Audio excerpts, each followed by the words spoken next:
help if I actually feel so. Good evening, folks. This is Colan from Kincaid Outdoors. I'm going to be showing off some new garage sale finds that that Ian and Jenny found mostly. You guys, I hope you guys think they were interesting.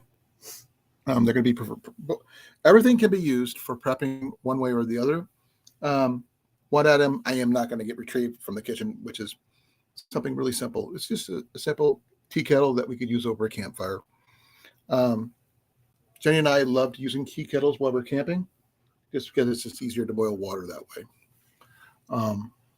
We had one for years until it fell apart, literally. Right, love? Yep.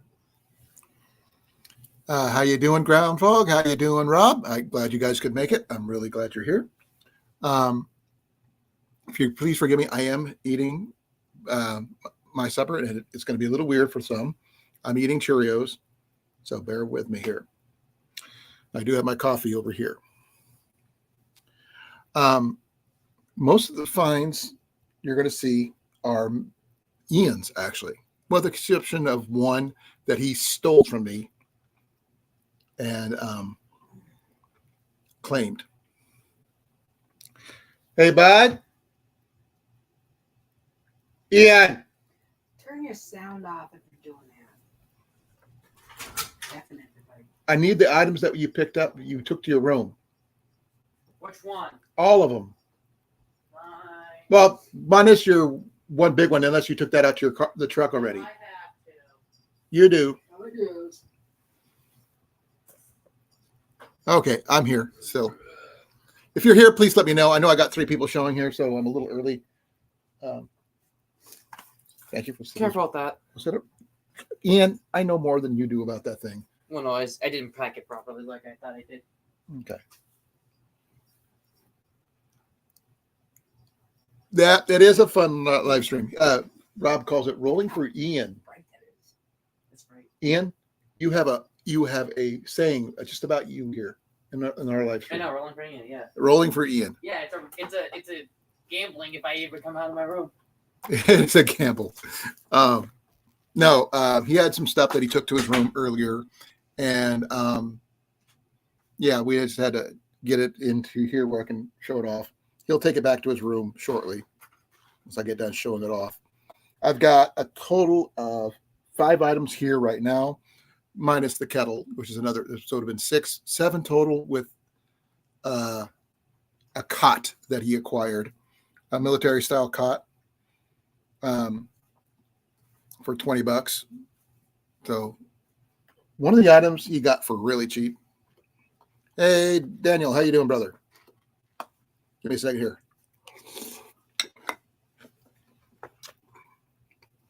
And yes, I'm eating cereal for supper, so bear with me. Fend for yourself night. Jenny deemed it a fend for yourself night. So this is what I can fend with right now.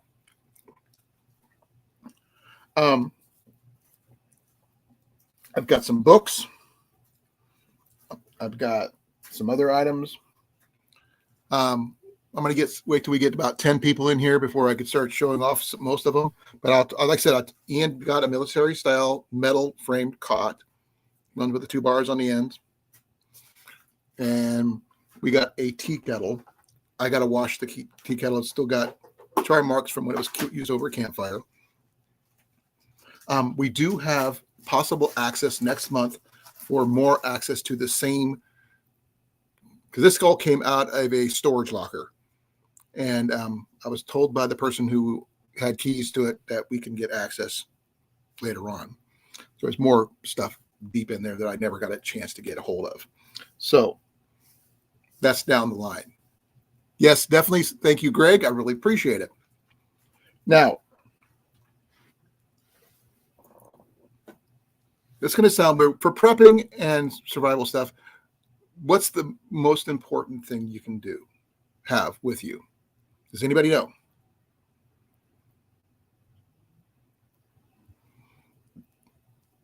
Oh, Daniel and Tiffany say hi. Hello. She's over there right now. I can't turn my computer because I got my bowl sitting right here, and she's got her diamond painting thing going on. So I've talked about the first. I'll just bring one out at a time. We only got 3 people now. Oh my God, we lost some people. I got some Foxfire books. I didn't get the entire set, but I'm kind of building my set book by book as we find them. We actually did find 4 of these, but 2 of them were the same volume. So there is that. Rob says hi too. Hi. Can you just say hi, Rob? Hi, Rob. Okay. That way he knows that he's talking to you. You're talking to him.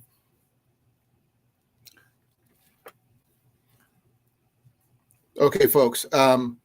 Anybody here heard of the Foxfire books before? Besides me?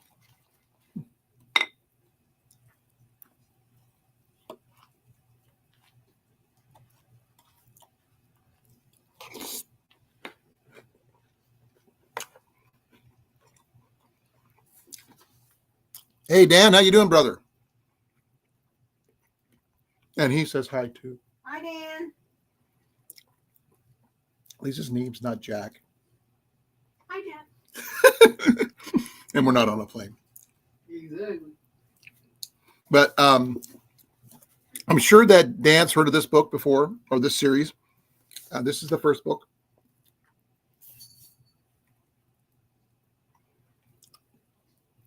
Well, they're not printed out anymore. They're hard to they're difficult to come by.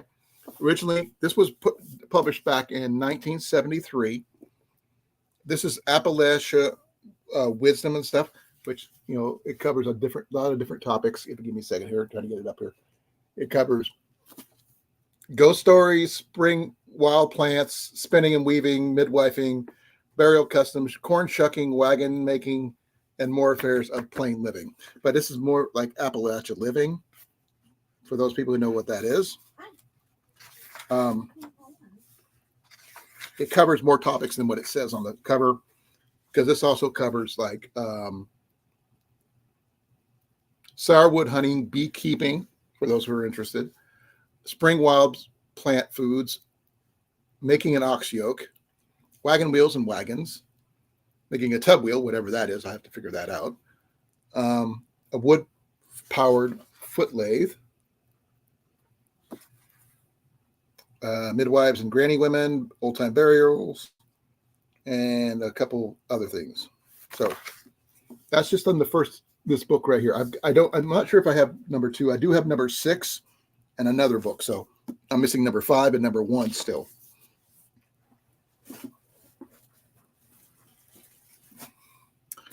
Book 2, same series, 3rd book.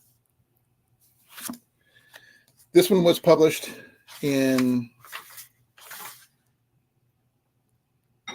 also in 1973, 74, probably 74 for this volume.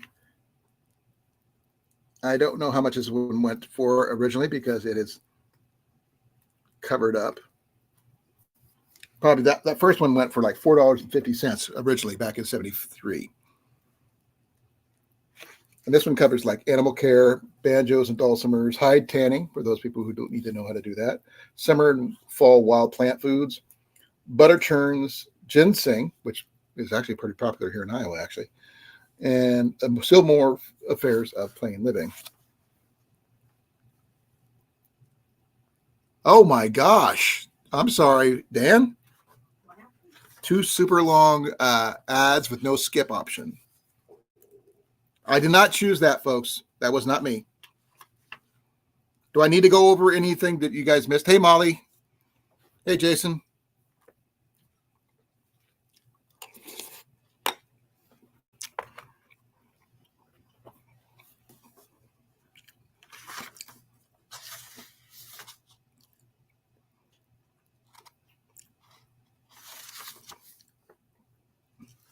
Now, this one here's got like hide tanning, like I said, cattle raising, animal care, banjos and dulcimers, dipper gourds, ginseng, how to find it, that kind of thing, and building a lumber kiln, butter churns, apple butter and sorghum, brooms and brushes, corn shuck, mops, dolls, and hats. So there is that for book number 3.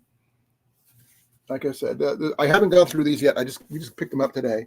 He put money down on them on Saturday, and we were able to pick them up today.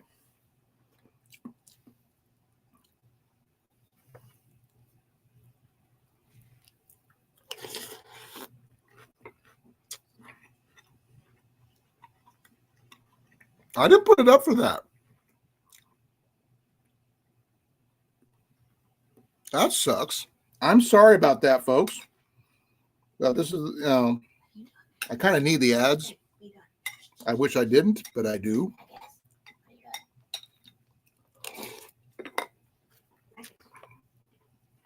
No, you don't need to be in that.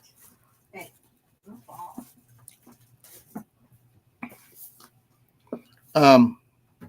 The last book that we acquired is Foxfire number 4. And the date on this one is 1977. Now, I'm sorry to hear that, folks. I apologize for the ads, but it's the only way I get paid. So I'm sorry. I apologize. I have no control. The last book is Foxfire number 4. I can't tell you how much it costs because the thing's covered up.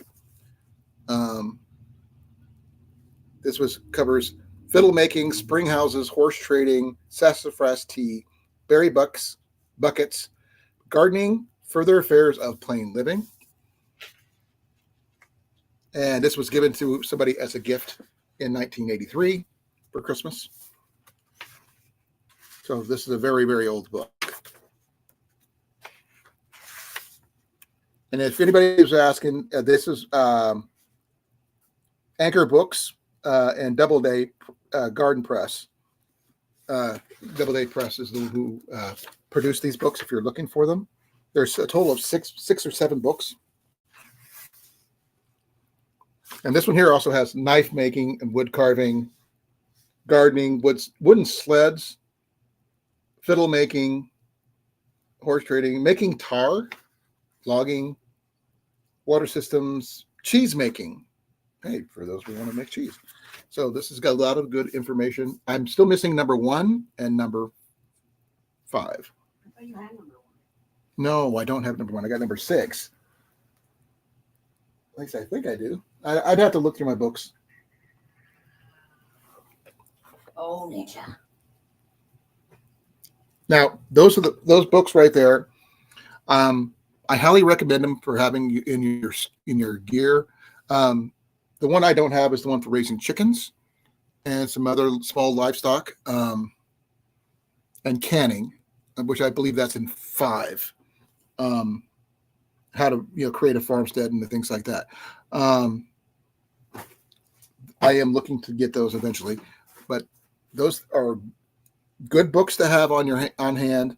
I do know that Grace Martin, her husband, has the entire set, so I'm a little jealous that he's got all of them, but I'm having to piecemeal mine together.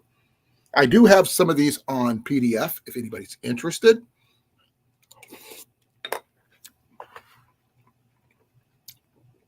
So I could probably send you some.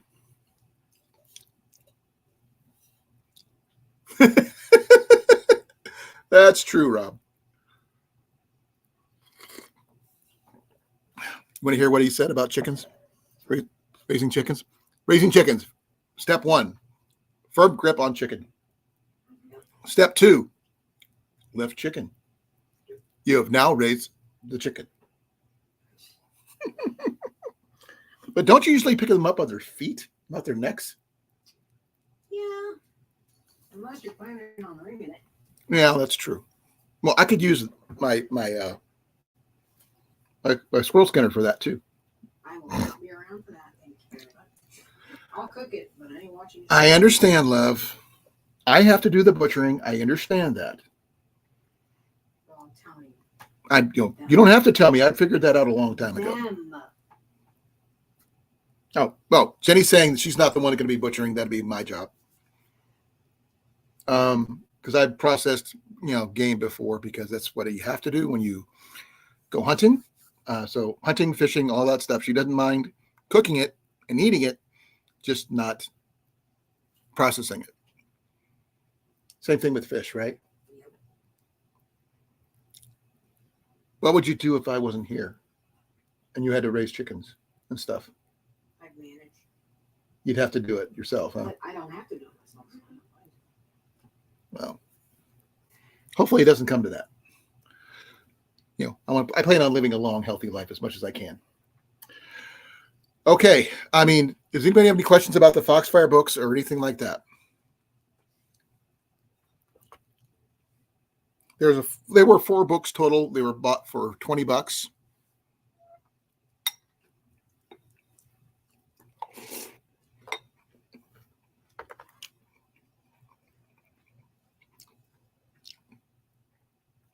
There was 2 copies of book number 2. Ian decided that he's going to keep one, and he just gave me the other 3. So, Well, that's nice. yeah, it was. Because he says, I realized, well, it's nice to say I have one. I really don't have a use for it, but you do. So, Yeah, so that's pretty cool. that's good thinking.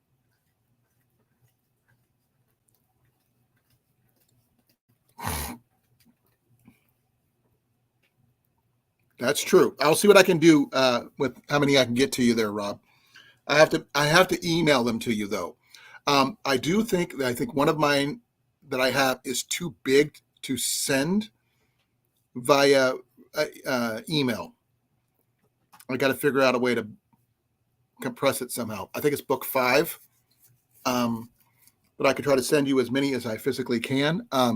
If you contact me at my Gmail account, which is on my About page, I will see about getting you that information.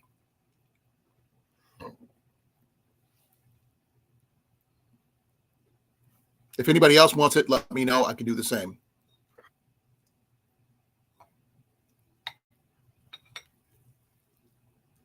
Okay, I can do that.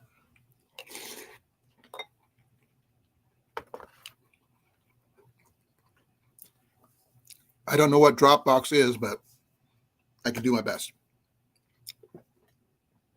You know what Dropbox is, huh? It's a cloud service. You can upload files. Okay. Hey, Doug, how you doing, brother? Personal. Online storage. Okay. This is where I found them. I found them all on a single website a while back for free. So if I could find the website, I'll send that to you if anybody needs that. But they're all PDF files. They're basically uploaded copies of the physical hard copies. The uploads are a little grainy on the pictures, but the printed information is still good. It's basically someone taking a photostatic copy of the page and putting it up in a PDF. I'll do my best to get that up and running. Glad to hear that your refrigerator finally showed up there, Molly. The refrigerator died. Oh yeah. Now, the next item, this is for Ian and Ian's use only. I'm not sure how it's going to work yet because I have to look it up, see what it's about. But Ian picked up a trail cam. It needs new batteries. And he put in a new memory card. It just needs new batteries. This one's by Stealth Cam. So I don't know much about it, to be honest. I don't know if it's Wi-Fi or whatever it is.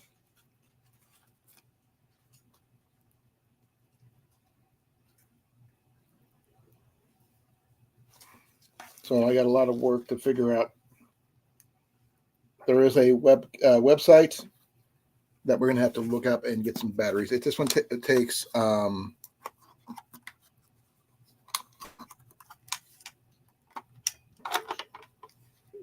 batteries.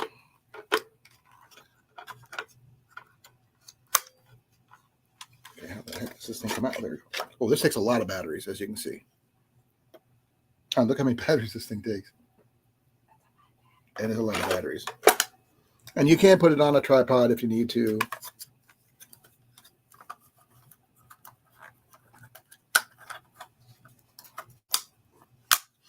But yeah, that's one of Ian's finds. I don't know much about this, and he's going to have to research that one.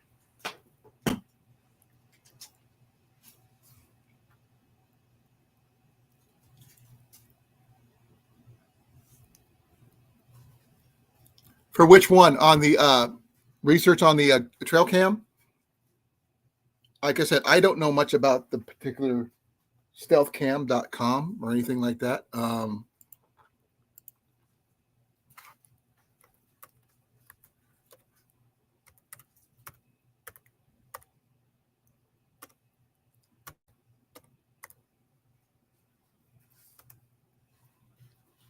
Well, it's still around. That's good to know.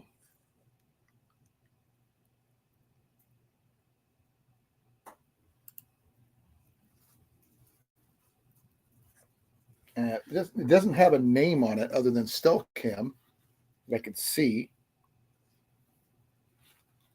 But I do have a model number, STCG34.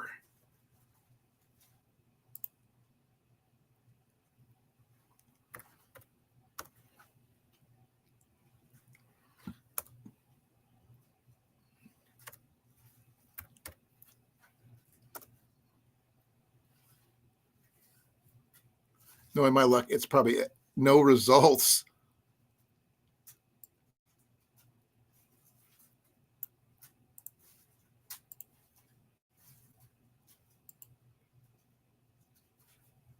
Yeah, it's a discontinued trail cam, so I don't know much about it.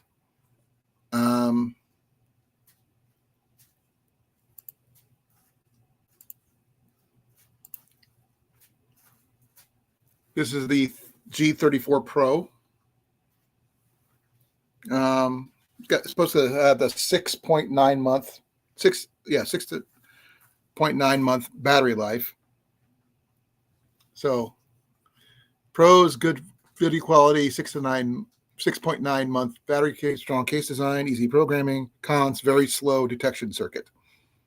So photos, 12 megapixels, video resolution is 1280 times 720 with audio.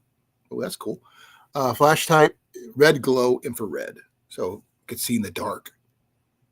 That's kind of cool.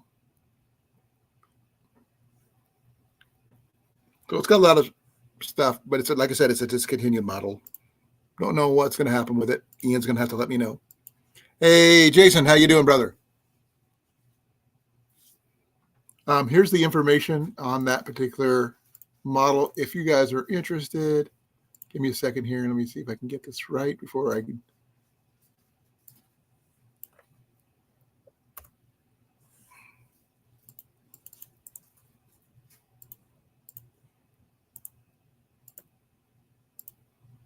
That's on the trail cam, folks. What information I could find on it. Like I said, this is the STC G34 trail cam by Stealth Cam. It's a discontinued model. It takes about 8 AA batteries. So I don't know what you can do with it other than read the memory card on a, like I'll make on my computer or whatever. So we're going to have to wait and see how that works. Okay. The last item that we have so far, until we open this thing up. Oh, sorry. Give me a second here, folks. I need to pick up. Where did I put it? Sorry. I haven't taken one yet. Ibuprofen, folks. It is my friend, whether I like it or not.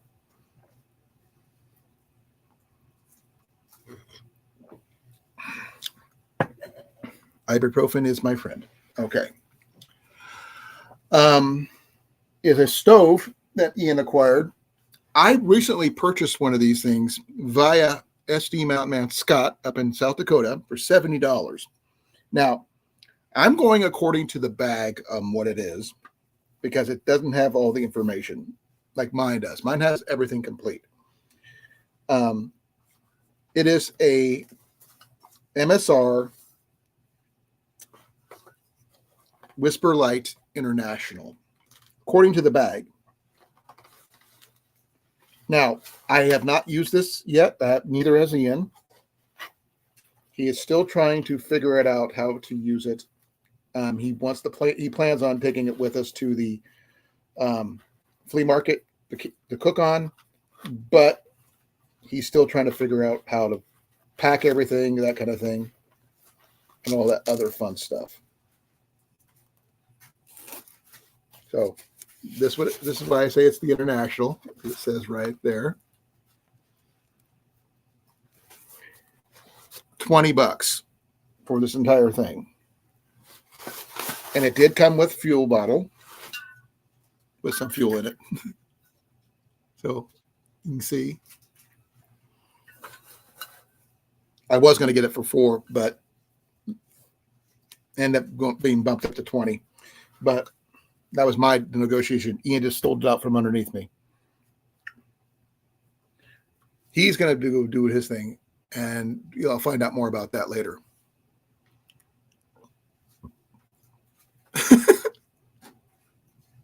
Oh, I understand. I heard you guys got your refrigerators in. You guys have probably got those all set up or are still in the process of setting them up. Now, there's more items that are in this storage unit that we may have access to next month. And there was tons and tons and tons of things that if I had enough money, I would buy it, but Jenny would kill me. No, she'd bury me in the back yard and not mention it. Where's Ian? Or where's Colan? I don't know. We got a garage sale somewhere. Oh, I love your new roses. They're organic.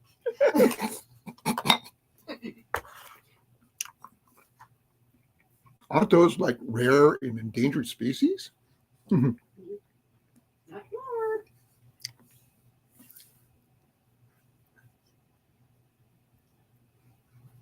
Okay, you got to wait for it to get up to temperature and stuff, or down to temperature. Let the Freon flow freely, so to speak.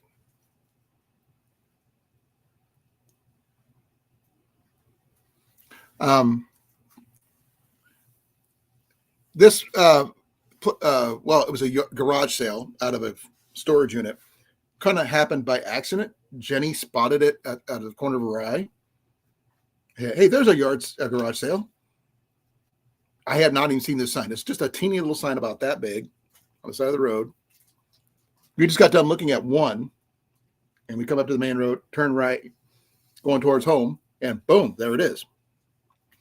And I had to go up and turn around, come back, go in and take a look at it. And they had so much freaking stuff. They even had a bow, a 45-pound Ben Pearson recurve bow, right-handed. I don't have a use for one, so I didn't purchase it. Jenny would tell me, I got too many dick and bows. I only tell you that when you tell me I have too much yarn. And who buys most of your yarn for you? You do. Okay, so there you go. I love my wife a lot. Better. Hey, I always look out for you. And anyway, I found some stuff at the Goodwill today that I would love to get you. I just didn't have the money yet. It was owl related. Yeah.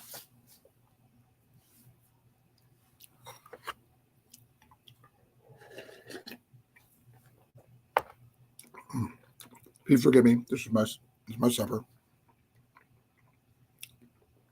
Now, does anybody have any questions about the stuff that I found so far, or anything else you might want to hear about some of the other items that we spotted that might be interesting to you guys, or of interest to you guys?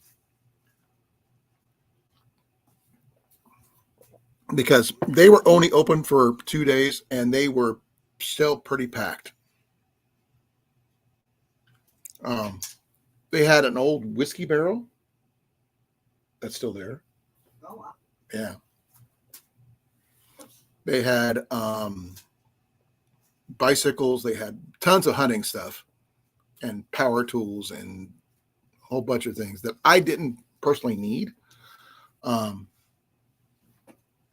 so it's going to be interesting to see when I get access again to go look through all that stuff.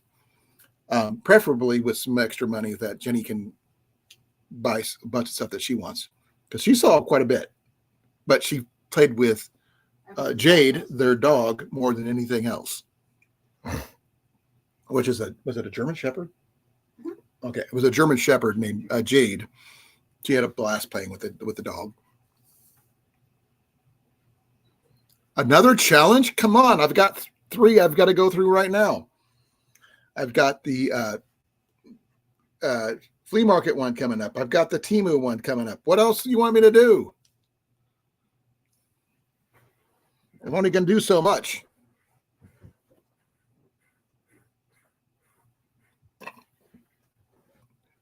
You can always, ask what somebody else in the chat to see if they got to do a challenge. I mean, I believe that Daniel's already going to be participating in the flea market one, as well as Cornfed.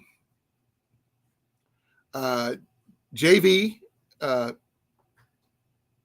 is already did the Temu one. I'm going to be doing that one after I get done with the flea market one.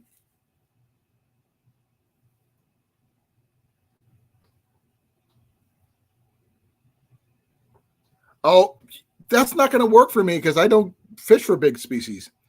I do not have a lot of expertise in fishing. You already know that there, Jason.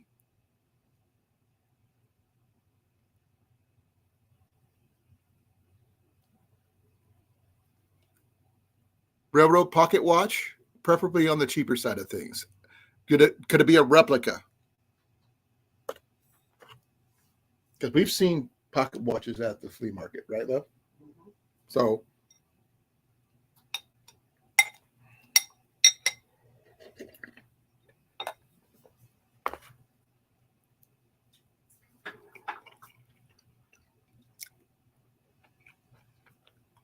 sorry about the ads there, folks. I have no control over those.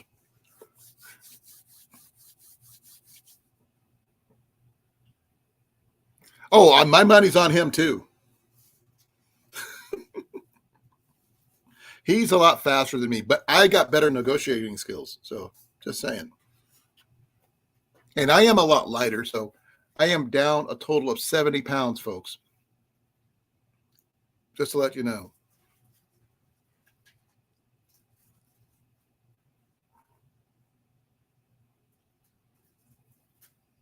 I can understand that. Let me roll for Ian. One moment, folks.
I'm sorry about that, folks.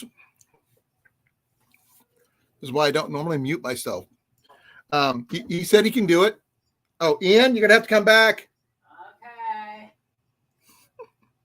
Yes, what is it? It was muted. You got to talk to him this way. I can do it. So he agrees. He can keep an eye out for one. I'm going to be taking my GoPro for watching the booze. I'm going to do my phone for the like big interviews and stuff like that. Because I can only go for like 13 minutes at a time, no pun intended, on my thing because it only does little segments of 13. I don't know why I'm out here. I have no idea either. I'm flabbergasted. If anybody wants me to go over the things I found earlier, again, we found the other day earlier again, I can do that. Or we can just open up to open chat and you guys just keep on going. Ask me more about the flea market challenge coming up. I don't know about the fishing one there, Jason, because I don't fish that much. I mean, I want to. I just don't fish very well. I catch a lot of smalls. I can tell you that. I can catch sunfish and bluegill by the dozens. Bass every once in a while, but not, I can't just say I'm going after a certain species.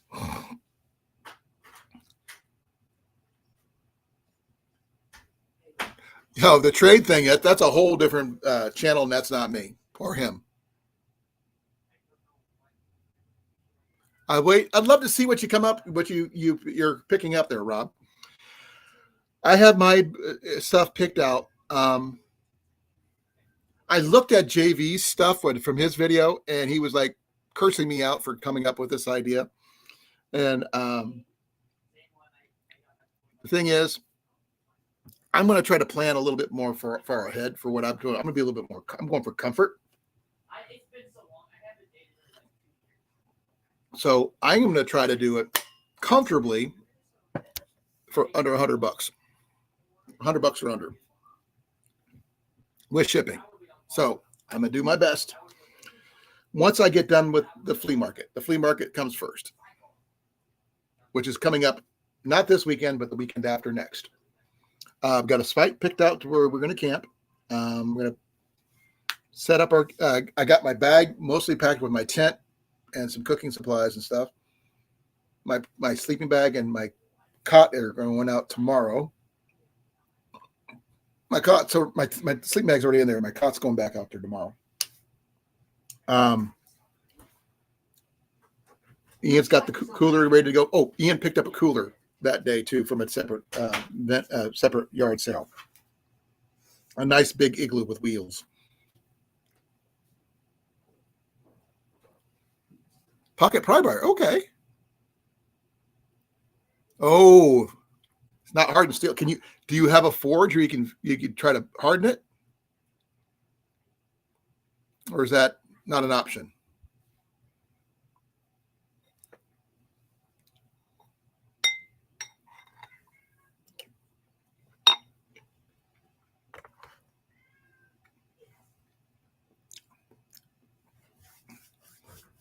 I don't have a forge, so I can't do that.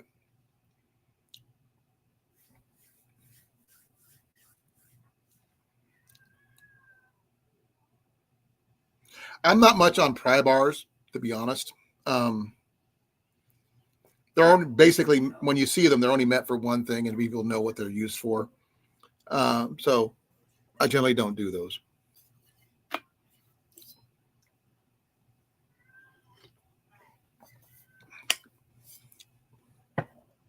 Did anybody else need the copy of the Foxfire books that I have besides Rob?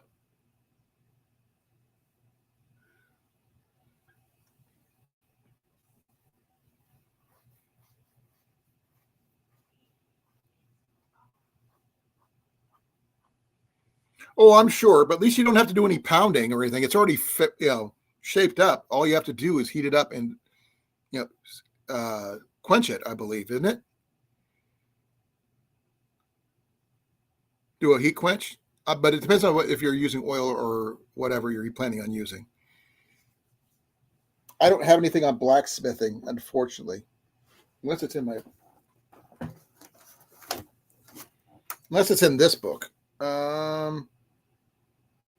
No, this one here. It's got the book 6 is under shoemaking, 100 toys and games, gourd banjos, song bows, wooden locks, a water-powered sawmill. There, that could always come in handy, and other affairs of plain living. And this one here came out in, when did this one come out? This is from Anchor Press by Doubleday. And this was printed in 1980. And this one covers just pretty much a lot of what it said. So it's got a lot of stories in this one.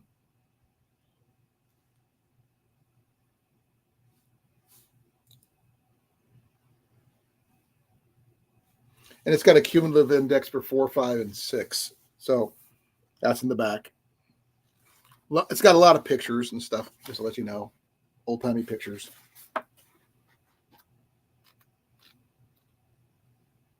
And it's got actually diagrams too. So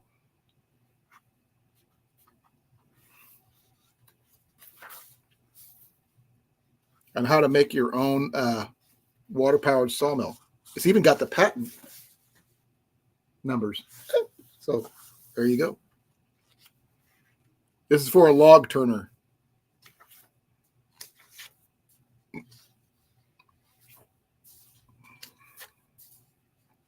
Yeah, this is the water-powered sawmill.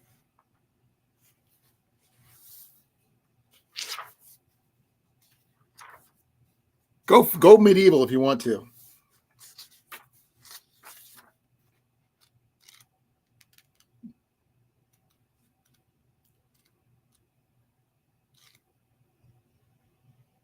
Oh, old school gaming like checkers and chase the rock, club fist, whatever that is, corn cob jail, bullpen.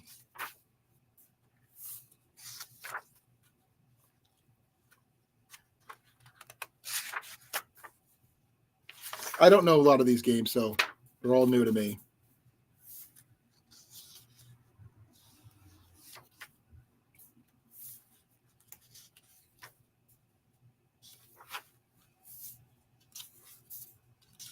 Oh, how to make a whirligig. You know, those little wind things for your garden. They call them windmills. They're little whirligigs to me. A lot of different style toys.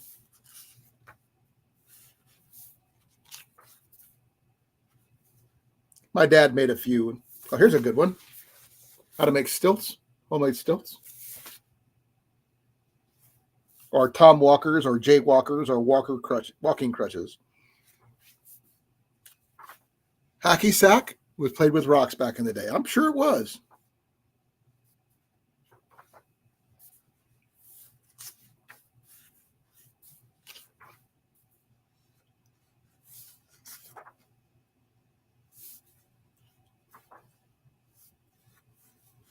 Yeah, this is book 6, folks. I didn't get this one from here. I got this one from somewhere else.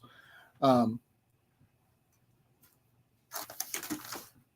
got more books back there that I haven't gone through yet. Ow. I'll just take care of that later.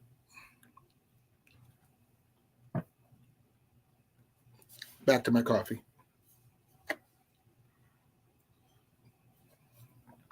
Now, I'm sure there's probably some really good information in here. I just didn't go through it.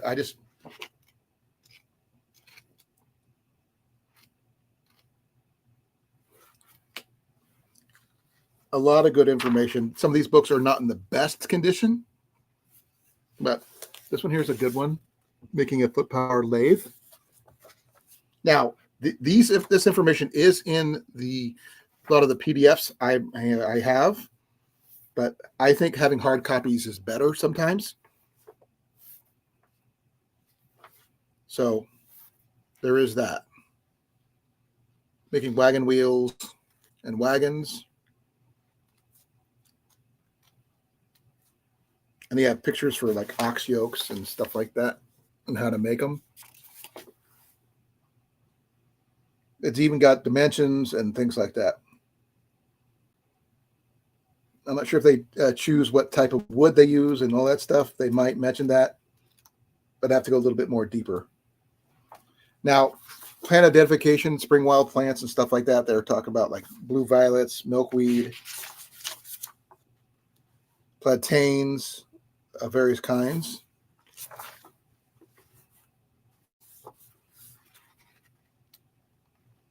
Horseradish.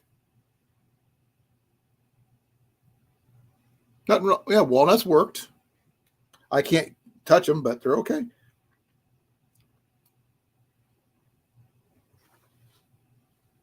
Wild radish.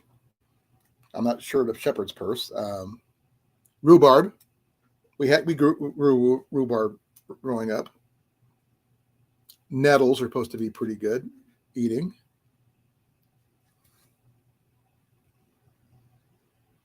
Meadow onion and wild onion.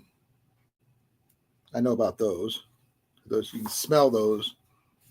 Sweet birch. Like I said, there's a whole different types of different things on those.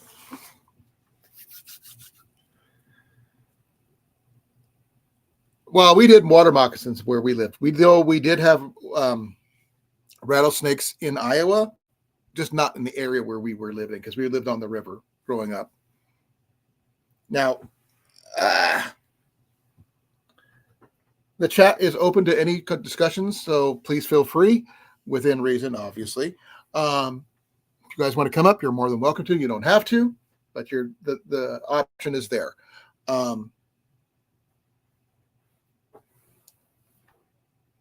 I do know that my bug out bag may contain a couple items when I give it to the person.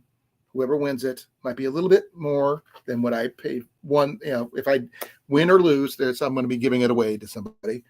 I don't know what's going to happen, and I don't know what's going to entail, but I am going to do my best to do those kind of things. So I don't know what kind of bag it is. I'm not going to sure what's going to contain. I don't know what kind of knife it's going to have, or shelter or container or whatever. I'm going to basically do my best to fulfill this bug out bag with as many as the 15 C's as I can. And then if I have anything left, to go wild with what I got left. 2 more ads. Dang. 17 of those books? Really?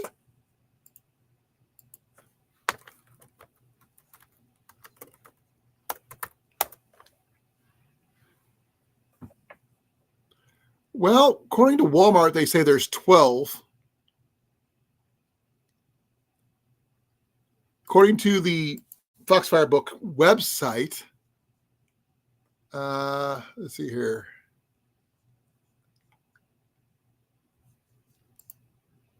There are 12 books. I have the first 5 on PDF. I've got the first, I got second, third, fourth, fifth, no, third, fourth, second, third, fourth, and sixth of those books. So I've got 4 of these books, maybe another, and I think I have another one somewhere. Give me a second here. Let me double check. Let me see here. Where is it? That's the field book. Is that it? I don't think that's it, but let's take a look.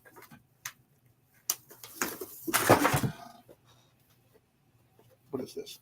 Oh, that's my journal. That's definitely not one of them. Nope. That'll be put out. I gotta put my books all back on the shelf and organize them.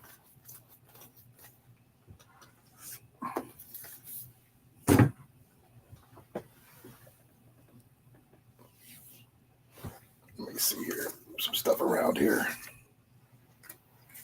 I know I have another Foxfire book here somewhere. I just got to figure out what I did with it. That's Jenny's. I'm gonna put that over on her chair because that's hers. I don't know why it's over here anyway. Backyard homestead, missile plants, basic stuff. My birth certificate. Oh, what's that one? Oh, yeah. This is one book. I don't think it's in the series, but it is a Foxfire book. And it's Travels with Foxfire. I don't know if it's on the list of the Foxfire books, but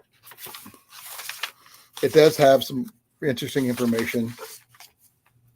A lot of stories, mostly. But yeah. So I'll probably end up with 13 books total if I get them all.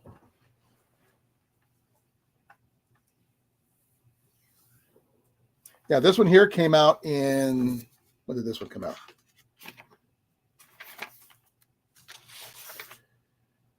This one here came out in, okay, where's that? 2018. This one came out in 2018. So this might be like book 12 or something like that. I'm not doing about the anniversary one, so I have no idea what Mojave Green is there, Jason.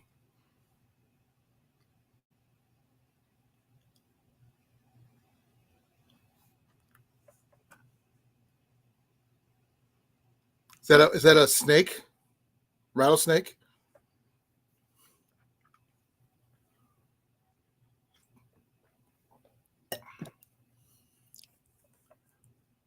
Let me take a look.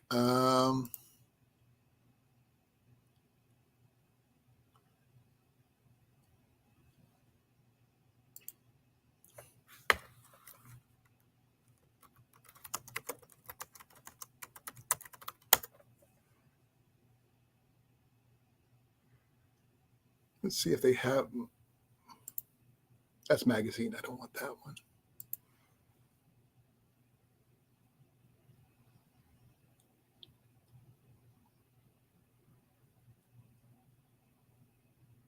I know Lehman's carries them.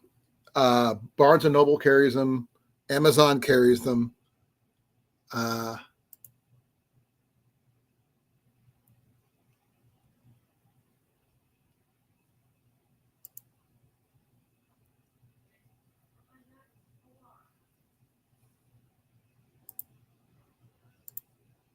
If anybody's interested,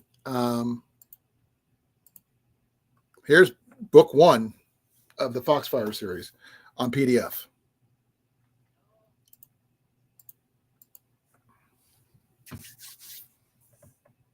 Wasn't trying to find it on PDF. It just sort of Internet Archive has them. It's got them for free download. Volume 1, Volume 2. I'm not sure if they have all the volumes, but they do have them.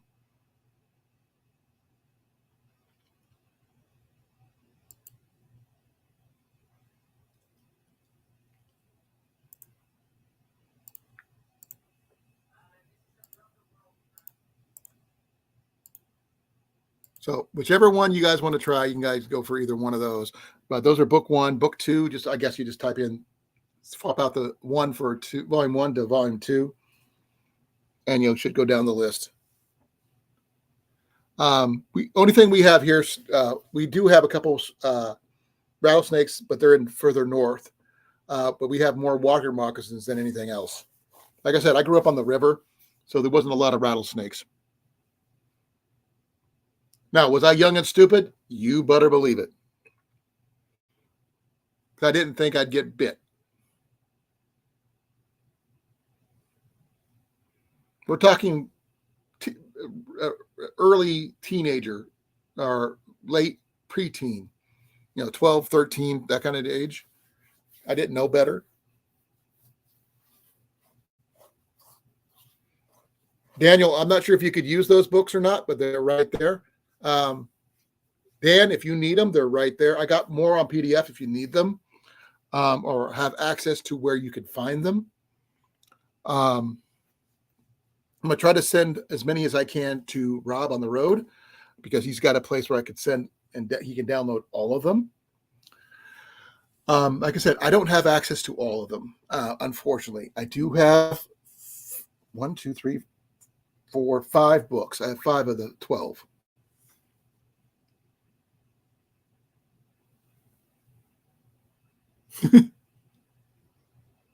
Well, I bet there, Rob. You guys don't really have a lot of poisonous snakes there in England.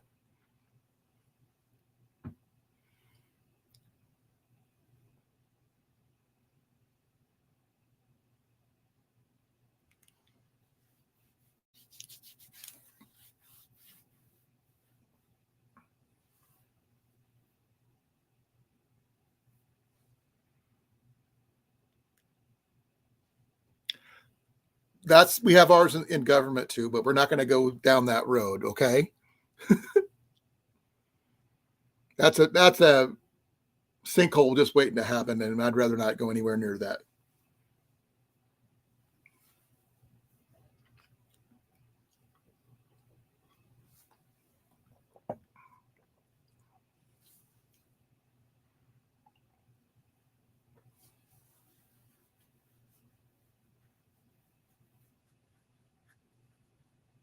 Sorry.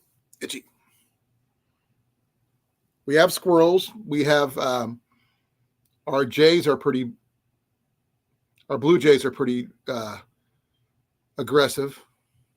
Our squirrels are not as bad as our raccoons though. Though we do have raccoons and coyotes and bobcats and cougars, even though they said, oh, we don't have cougars until somebody captured one and say, oh, what's this then?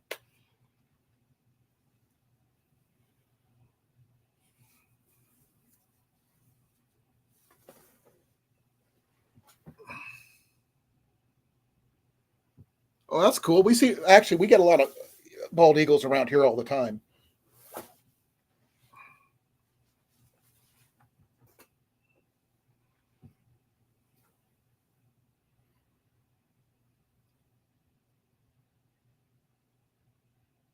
The Badger of Doom.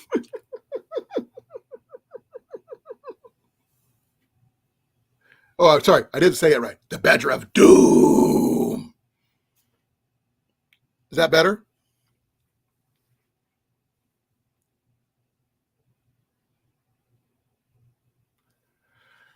I'll look at it later there, Jason. But if anybody else wants to look it up, Ian is got a major fear of snakes. He's actually his fear has actually saved me from stepping on a rattler snake before. Small dinosaur egg. How did you find a dinosaur egg? Unless it's one of those leftover ones from Easter.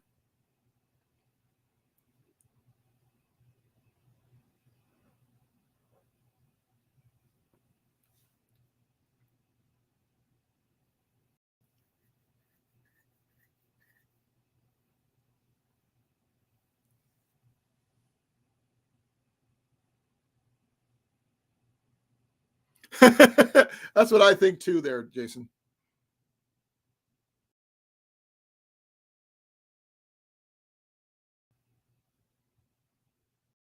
Okay, let me take a look.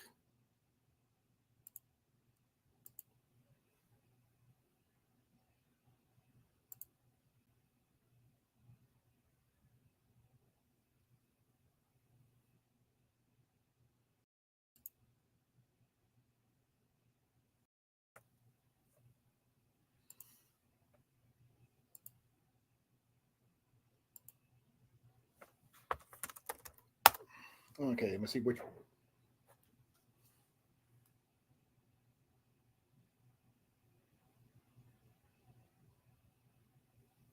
Oh yeah, he found a bird egg. Oh, looked like it was. What the heck is that?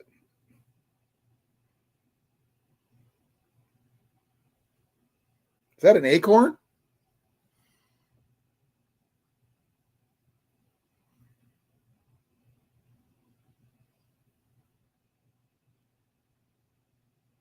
Not a bird egg? Is that a potato? Because close up, it looks like a potato.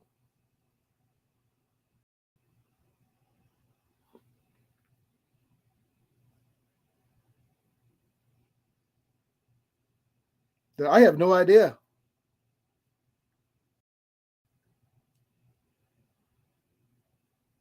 It does look like a potato, though.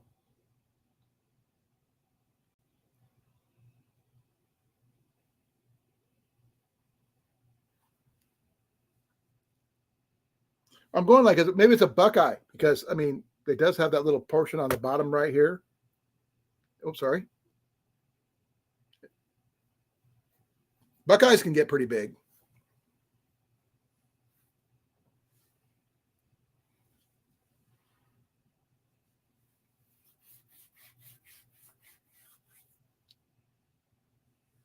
Hey, Blake, how you doing, brother?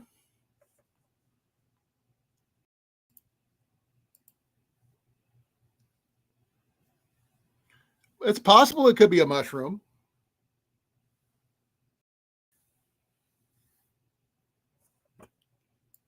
Let me check something here.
Okay, I think I've figured out what it is.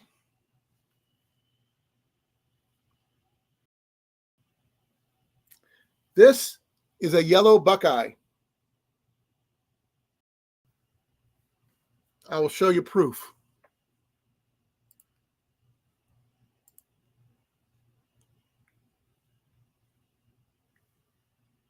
Well, it's my version of truth, I guess. It looks very similar to what you found, but without being cut open, obviously.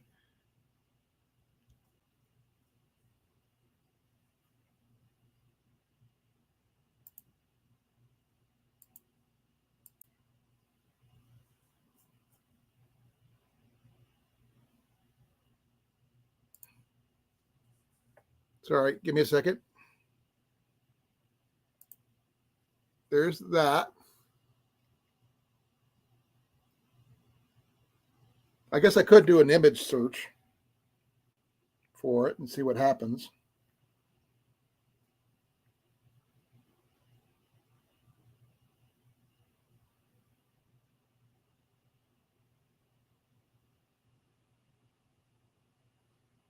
Give me a second here.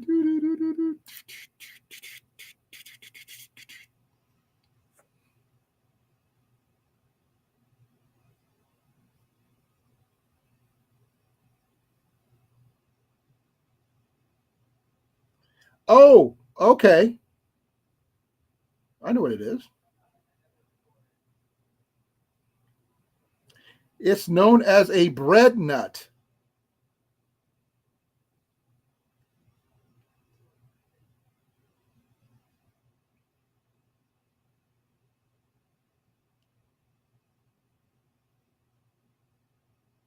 Or nutmeg is another good. Here's another. Oh, give me a second here. Yeah. There's like right that. I did an image search and it looks very. like that.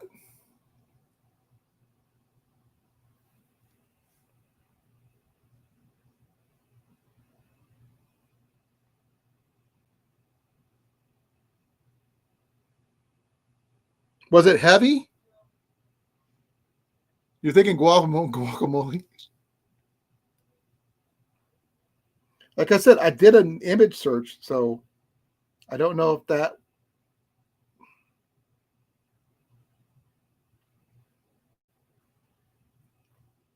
But bread nut or nutmeg is another one that comes up. But I don't know about that one. I don't know if nutmeg grows in your area or not.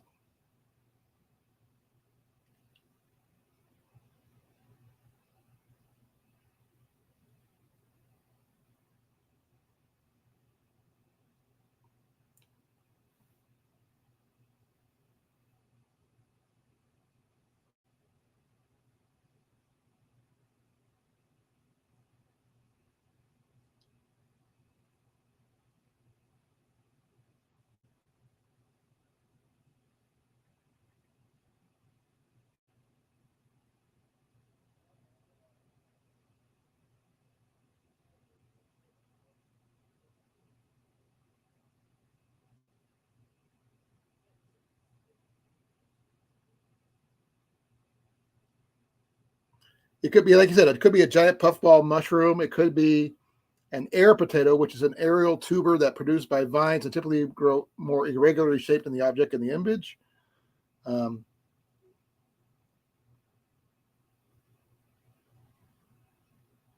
that's all I can. I don't know.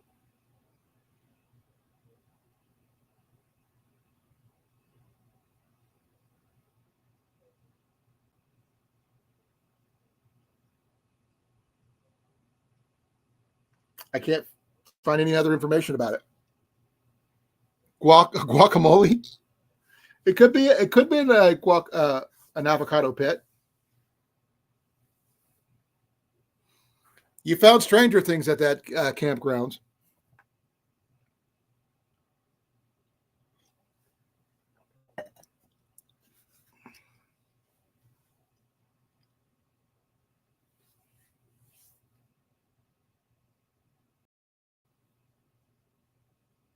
Now,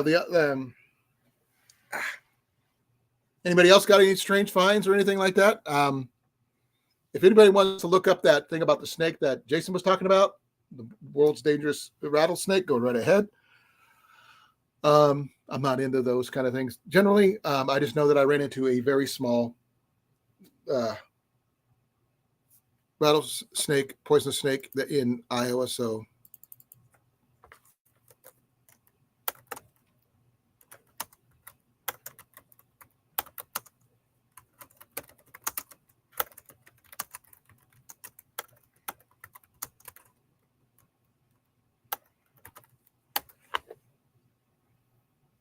yeah, we had three different kinds. They had a timber rattler, copperheads, and a sausages. Those are the ones. The most deadly ones are the last ones, and it just basically looks like mass sausages, sagas.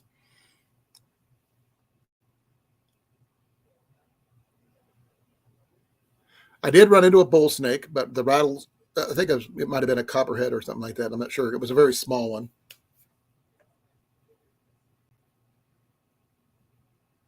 So I don't think it was the Masaga, so that would have been out. Timid Rattler, so I was thinking maybe it was a copperhead that I almost stepped on.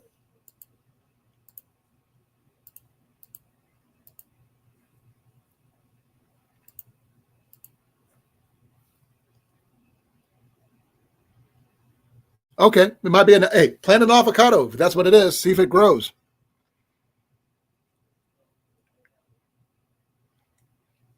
I do have information on my tomato plants, which I did plant seeds.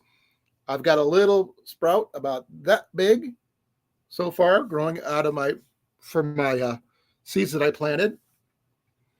I'm actually kind of surprised because I just basically took it out of the fridge, saved the seeds in some paper towel, and buried the paper towel with all the seeds. And I've got one sprout coming up right now. So I'm actually happy about that.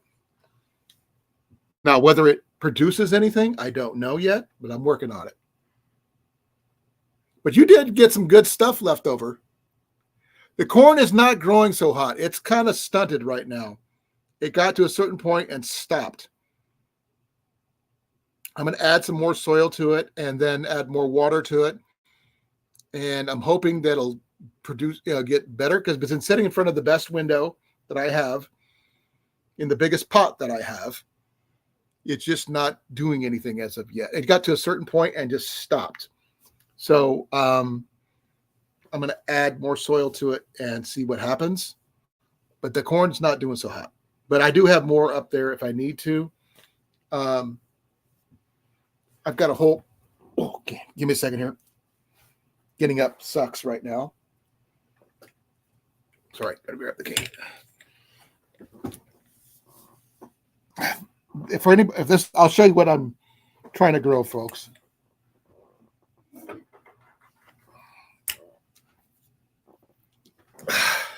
This is what I'm trying to grow. I've had several sprouts from every kernel that I planted. So I know it's viable. I just got to figure out what I'm doing wrong. Because it's too cold for another 5 more days until our last frost date. Then I can try to plant it, maybe some outside.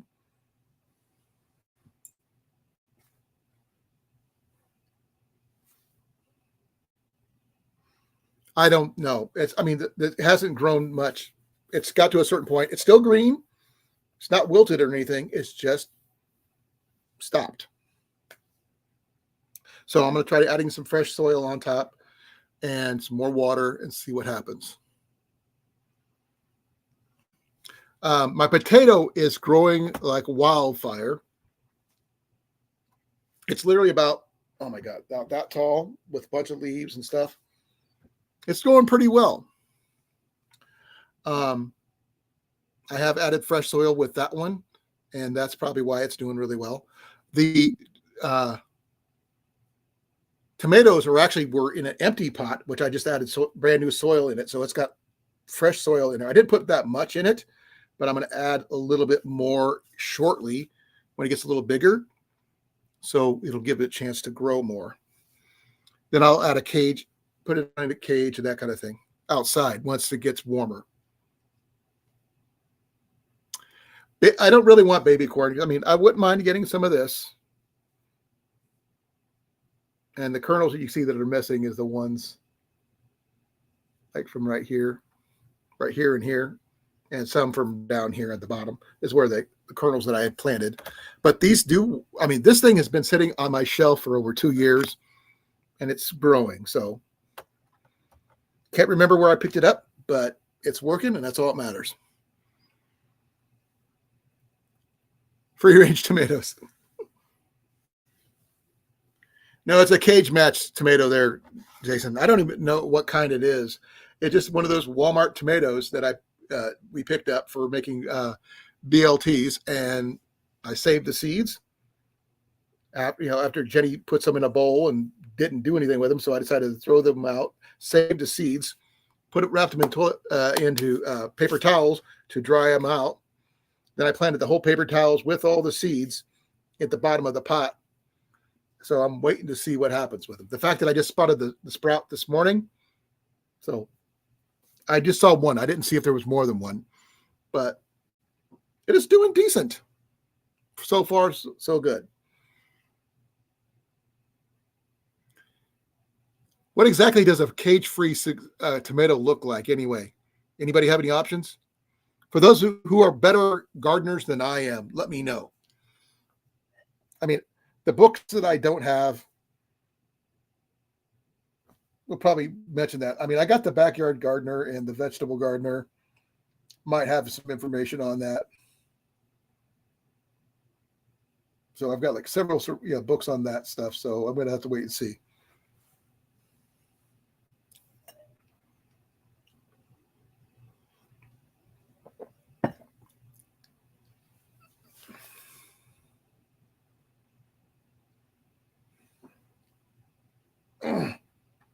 Sorry, folks. It's got to stretch the knee. One more. We'll wait for something, folks. I got to roll for Ian again. Hey, bud. Ian. Can I get my ice pack, please?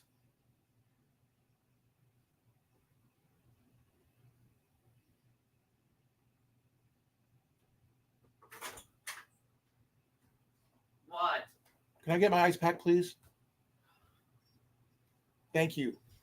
I don't really want to do that, but I guess I gotta. No more jumpsuit.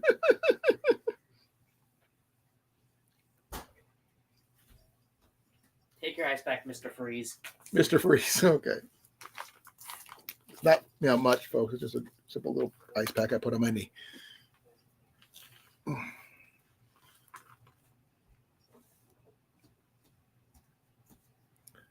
Hey, Ian. Yeah. What do you call it? A no-cage tomato? I don't know. A free-range tomato. No orange jumpsuit.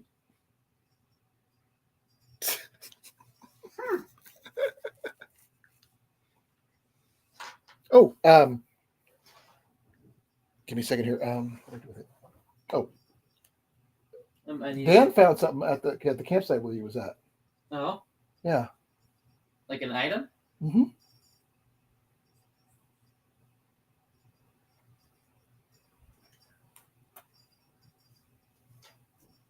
Someone left it behind. Just like your steaks you found last year. Shit. Watch your mouth, especially on my live. Oh, Dan says thanks, Ian. He didn't say anything.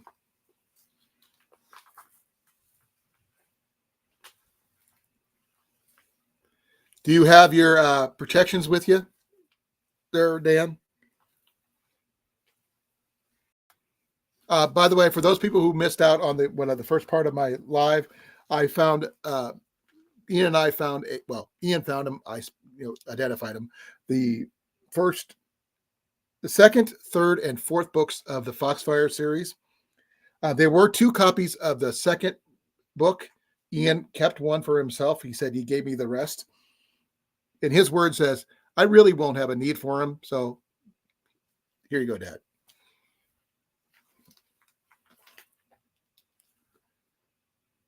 Okay, good. I'm still looking for something a little bit more compact for myself when I go backpacking and stuff. I don't have anything yet because Jenny is really not a big fan of those. But I'm working on it. So that's in the future. I may have to make a trip over to the Browning store next town over. I'm not going to get too much into that particular talk, so that's about as far as it's going to go. Now, I am at a loss. Got your big boy slingshot? I would love to see it. If you want to come up, if you can. I know you're probably camping right now, so you probably don't have it available to pop up. Someone actually had a couple hand-carved slingshots for sale on Facebook. Now, on Marketplace, I don't know exactly how much they work. I'm checking now. If it's still there, I don't know.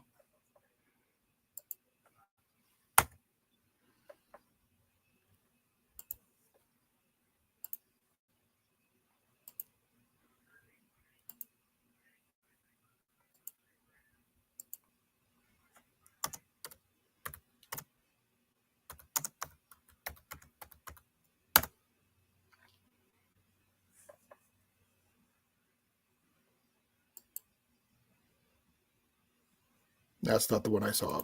The ones I saw earlier were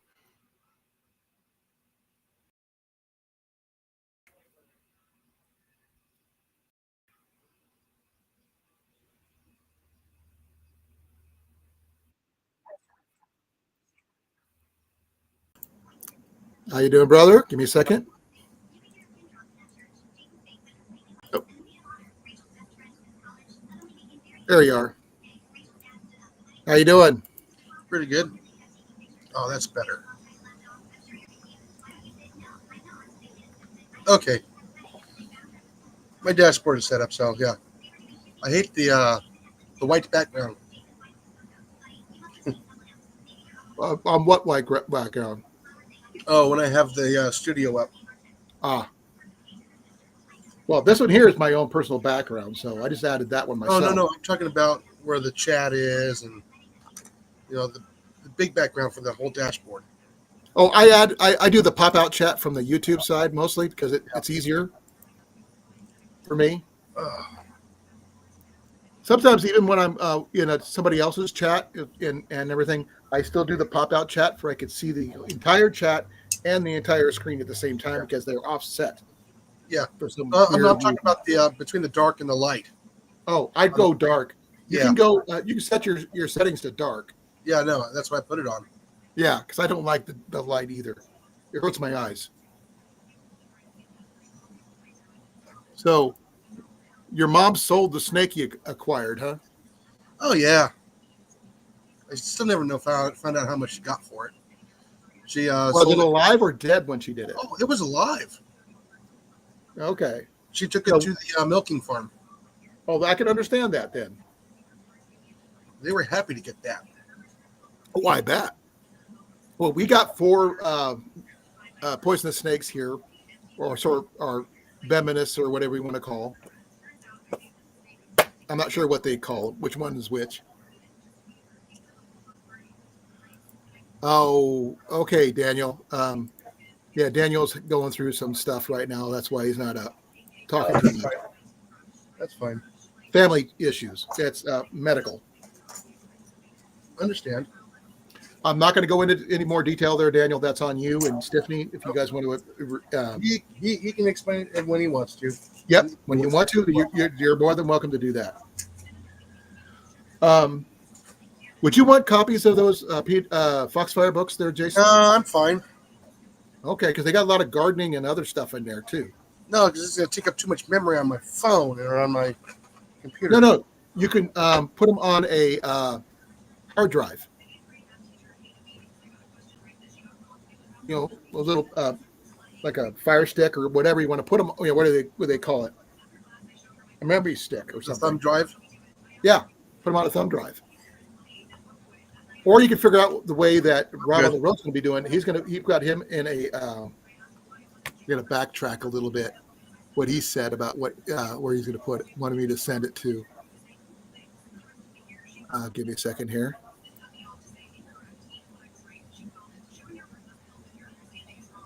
Oh,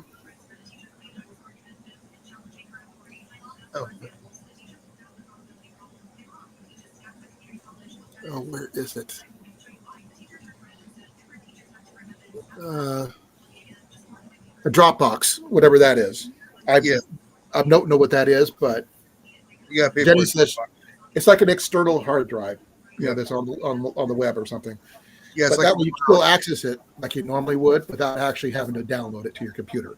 Now, I was mentioning earlier Internet Archive. I'm not sure if you've ever heard of it. okay. And Not really. it's basically it is what basically it is. You can look at and read books online, like the Foxfire books, and you give me a second, I can show you what I'm talking about. I put a link in the chat, but I'm gonna show you real quick. This one here, I'm not sure which one is this. This is volume 1, so I will show you this one here in a second here. That way you can get an idea. Okay. You don't have to if you don't want to. That's perfectly fine. Let me get this thing a little bigger for you can actually read it. It is a little hazy due to the fact that this is basically a photocopy of the book itself. Right, a photocopy of a photocopy. Pretty much. And give me a second here. Let me make this bigger. See if I can center this thing if I can. I don't know if I can send her this one. Give me a second here.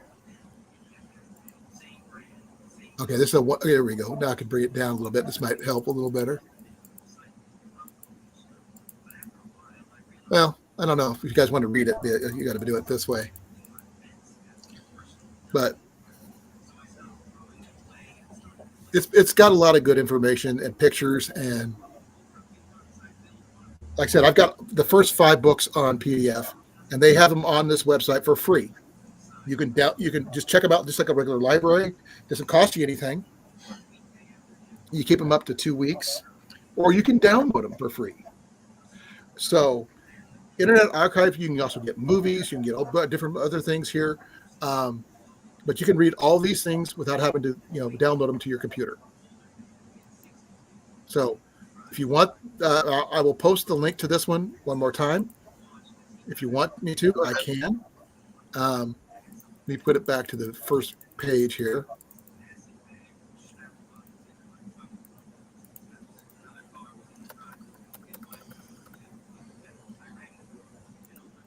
You could, like I said, you could stream it, you could download it, you could, whatever you want to do for free, so you don't have to, keep it on hand. But it's always a good thing to have. Yep, thank you for letting me know it was Dropbox there.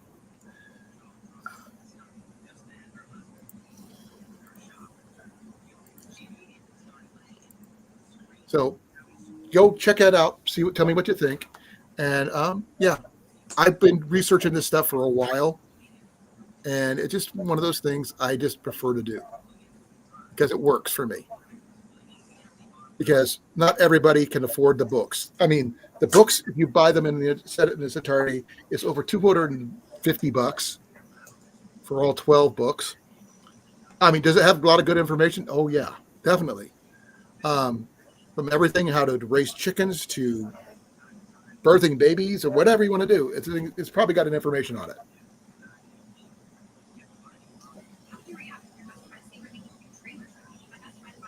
Okay, you got the link to that particular server there, Rob? I don't. That's why I'm asking Rob if he's got the link. I want the link. But Internet Archive, you can download it from there to your computer if you want to. Then you put it on a thumb drive if you want to. I figured that way you'll always have it, or you can print it out later on down the road. Go to a Kinko's or any place like that if you have the money to do so.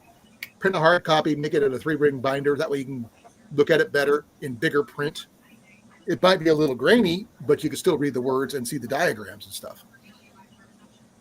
Okay, I understand. You send it to me or Jason. I'm sure we both would love to have that information. Though there is one book that we were not going to talk about that is banned. We'd rather not talk about it because you can get banned for that book. If you know which one I'm talking about, Jason. Oh, yeah, I know what you're talking about. We're not talking about that one. But we understand which book it is. Because they flag people for that one. But there's, Yeah. I mean, I'm a I'll firm say believer. what it is. I'll say the name of the book. Go for it. Uncle Tom's Cabin. That was banned. I know it was. He's not wrong. It was banned. Mm-hmm. What was the another one? I think another one was banned. It was actually by Ben Franklin. There's a lot of stuff that's been banned. The Granny Good something rather, something like that. They mentioned it in the National Treasure movies. Winnie the Pooh's Adventure is banned? What? They've got some really demented stories about what Winnie the Pooh actually is, Rob, and I'd rather not go down that rabbit hole. No pun for Mr. Rabbit, but I'm not sure if you've heard that story or not there, Jason. Oh, yeah. It was all hallucination when the kid was sick. Or he lost his mind, and this is what he's, all his fears and everything. Well, if you think about it, they're all personalities of a person. That's what someone did. They went through psychoanalyzed the whole thing. I go, which is stupid. It's a kid's story. Let it be. Horton Hears a Who. That'll be another one. They thought he was delusional. But that's psychological stuff when I'd rather not go down that road. I'm crazy enough without all that. They're stories. They're stories. Yes, I know. Now, if you want to talk about demented stories or something like that, the original Brothers Grimm are grim stories when you get the original versions, not the Disney versions. No, those, like I said, those books sold back then. Oh, yeah? They sold. It's okay. It's like popular books throughout the ages. It's going to sound stupid. Dime novels of the Westerns in the late 1800s, early 1900s. Yeah, the dime They novels. sold- Yeah. They sold like hotcakes, especially to people in the East who romanticized the West, which was not so romantic at all. No, those books were Hollywood up. In book form back then, yes. Yes, they were. That was their, I mean, literally, I have some of the big, thick dime novel stuff. I think one of the ones that we had was a Aquaman one from the early 40s, 50s. It was like that. Yeah, the Brothers Grimm were German. Most people don't realize that. Oh, yeah. Now, the movie, I think it was the one with Heath Ledger. I think might have been a little bit more on point, but that's beside the point. I think it was Heath Ledger. I'd have to look it up.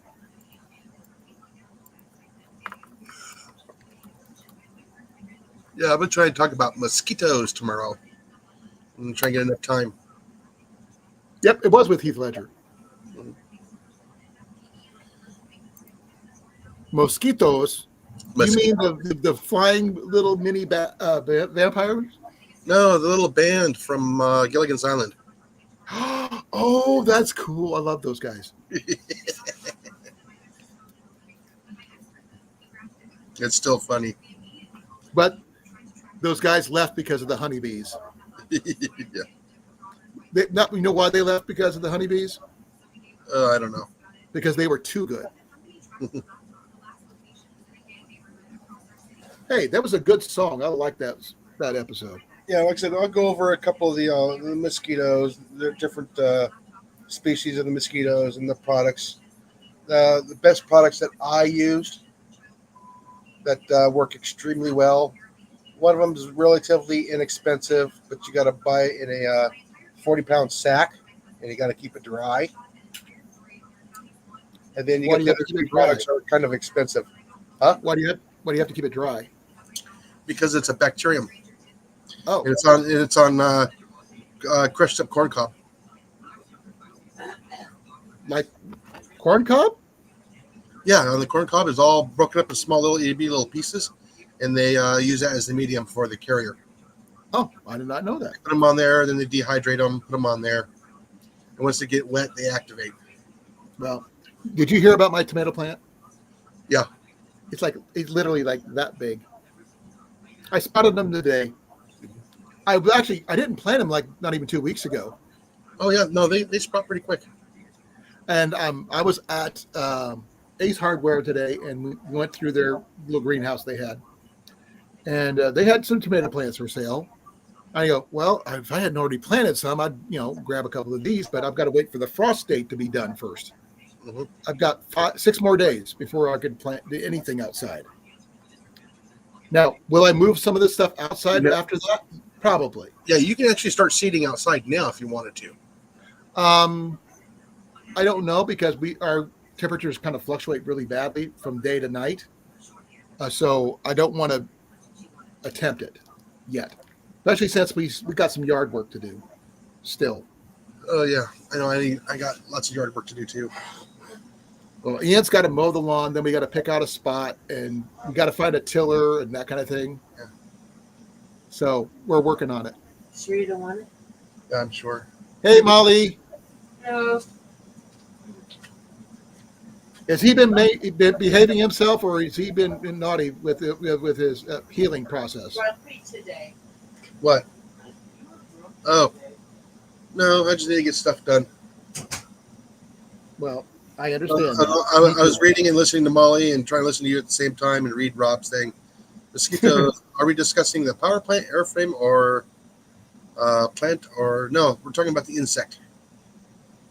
There's a mosquito paint scheme? I don't know anything about that one. What, the airframe? I've never heard of any of that. Yeah, the British mosquito. No clue. Really? Put Never up, heard of it. type in the British mosquito. Airplane. Well, you could look it up for me, and then I could just put it up on the screen. Give me a moment. Now, I was looking at onions too. They're saying that the morels are getting ready to pop here. So for those people who are interested in that, if am I able to go look for them, I will. But I will be able to do much with them because I have to wear rubber gloves. But that's about it.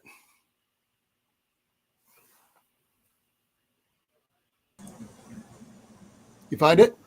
Yeah, I'm looking at it right now. Hold on. Let me do What image. year is that it come out? World War II, 1943, I think. Is it a powered or unpowered flight? I know Oh, they no, had it's a good sized plane. really.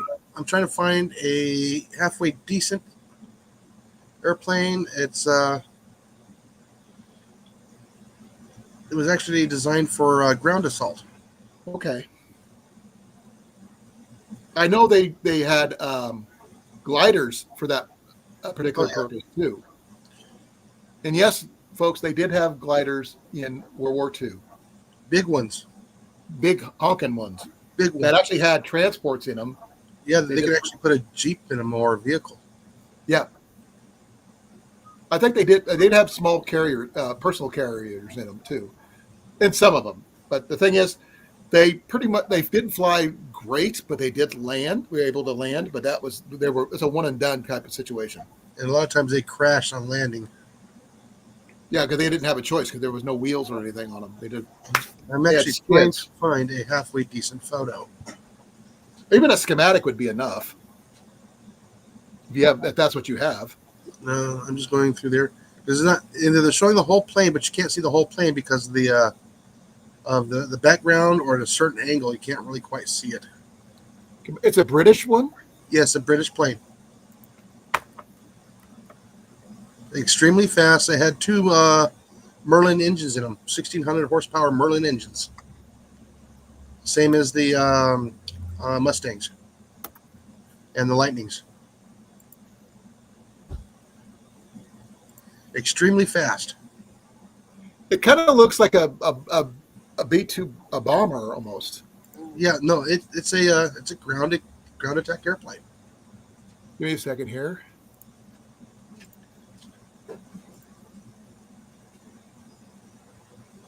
Yeah, I'm just trying to find a decent photo of one. This is probably about the best one I can get. I got one. Okay. Give me a second. Yes. Well, it says fighter bomber, but it was basically used for. How's that one? Yeah. Yeah, like I said, it's hard to actually see that. Give me a second. I can do this. Yeah. Is that better? A little bit, yeah, so everybody can see it. Yeah. That's a 12-cylinder engine. Yeah, times 2. No, that's a 6 side on one side, 6 on the other. So that's 12 times 2. Yeah. Mm-hmm. And those are the drop tanks. Like I said, it's like a bomber almost. It is a bomber. It's a fighter bomber type thing, but it's extremely. I see the nose guns. There's cannons in the nose. Yes. I see that. Nothing on the wings though that I could see. No. That's why I figured it was more of a bomber than a gunner. I think it only carried like 2 or 4 bombs, and that was it. I'm surprised they didn't have a little mosquito picture on there somewhere. But I just thought that'd be cool. Oops, sorry about that. Let me go back a page here. So what kind of onions did your dad plant there, Dan?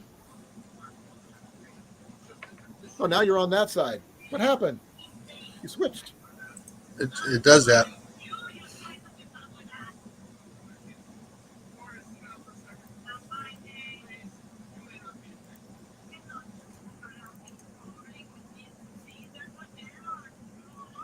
Oh, it's also named the Wooden Wonder because it's mostly made of wood. Yes. It was originally designed to be an unarmed bomber. Okay. So it is a bomber, like I thought. Yeah, but they used it for like strafing runs. Well, it says it's a light bomber, fighter bomber, night fighter, maritime strike aircraft, or photo reconnaissance aircraft. So basically, it was a bomber only, for the most part. Round onions, yellow or white onions, there, Dan. Now, I was wondering, Jason, this was actually more on something you would do. I would ask Cliff if he was here, but I'm not sure he's not.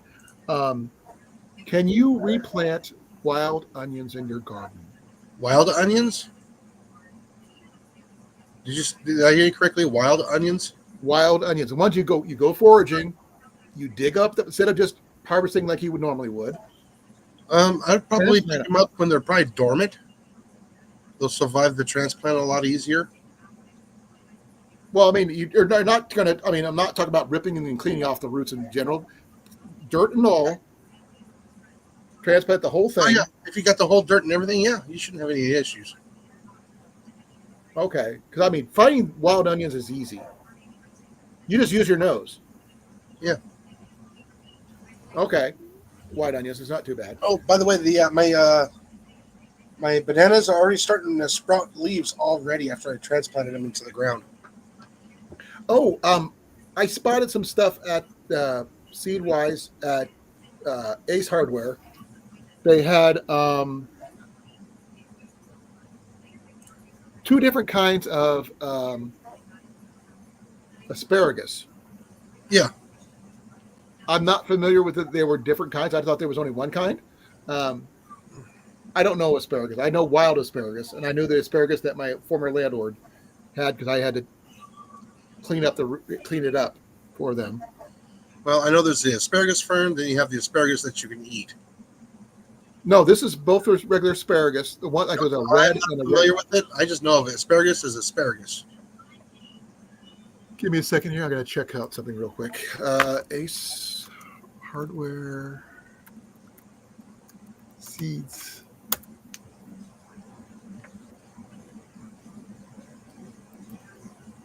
Like I said, I was there today, and it's just I'm not sure if they have.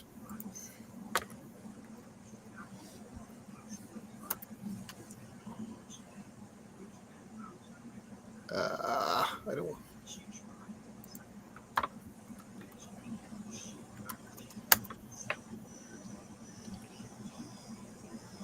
A lot of, man, not what I'm looking for. These are like the ones like they had like sweet potatoes and all this other different stuff. Yeah. And they had 2 different types of bunch. They had some onions, they had some asparagus, and they had something else. Horseradish. Oh, I got horseradish growing right now. Yeah, I mean, I've never seen horseradish before. It's just large leaf plant. No, I know what it is. I know I don't want to eat it because it's too spicy for me, but it's just the fact that I've never seen anybody have the seedlings for it before. Oh. They had tomato seedlings out in their greenhouse and stuff. They didn't have any blackberries or raspberries, unfortunately. No, the raspberries are going crazy in my yard. I need to get some of them in a container and then get rid of the rest of them somehow. I wanted to pick up some of those for Jenny for the garden, because she wants to plant some in the back. We went to Ace Hardware originally to look at, talk to the guy about doing a tune-up and chain sharpening of my chainsaw. Yeah. My Craftsman chainsaw Yeah. that I picked up. With the blackberries and raspberries and all that, make sure you put them in the container because they will get out of hand. Personally, I don't really have a problem with that. No, they get out of hand. I understand that. There's a reason for it. The back property between our property and the church, someone tore the fence down. If I put blackberries back there, they're not. There's going to pretty much keep the certain animals out because they already got thorns and everything, and just go that route. Yeah.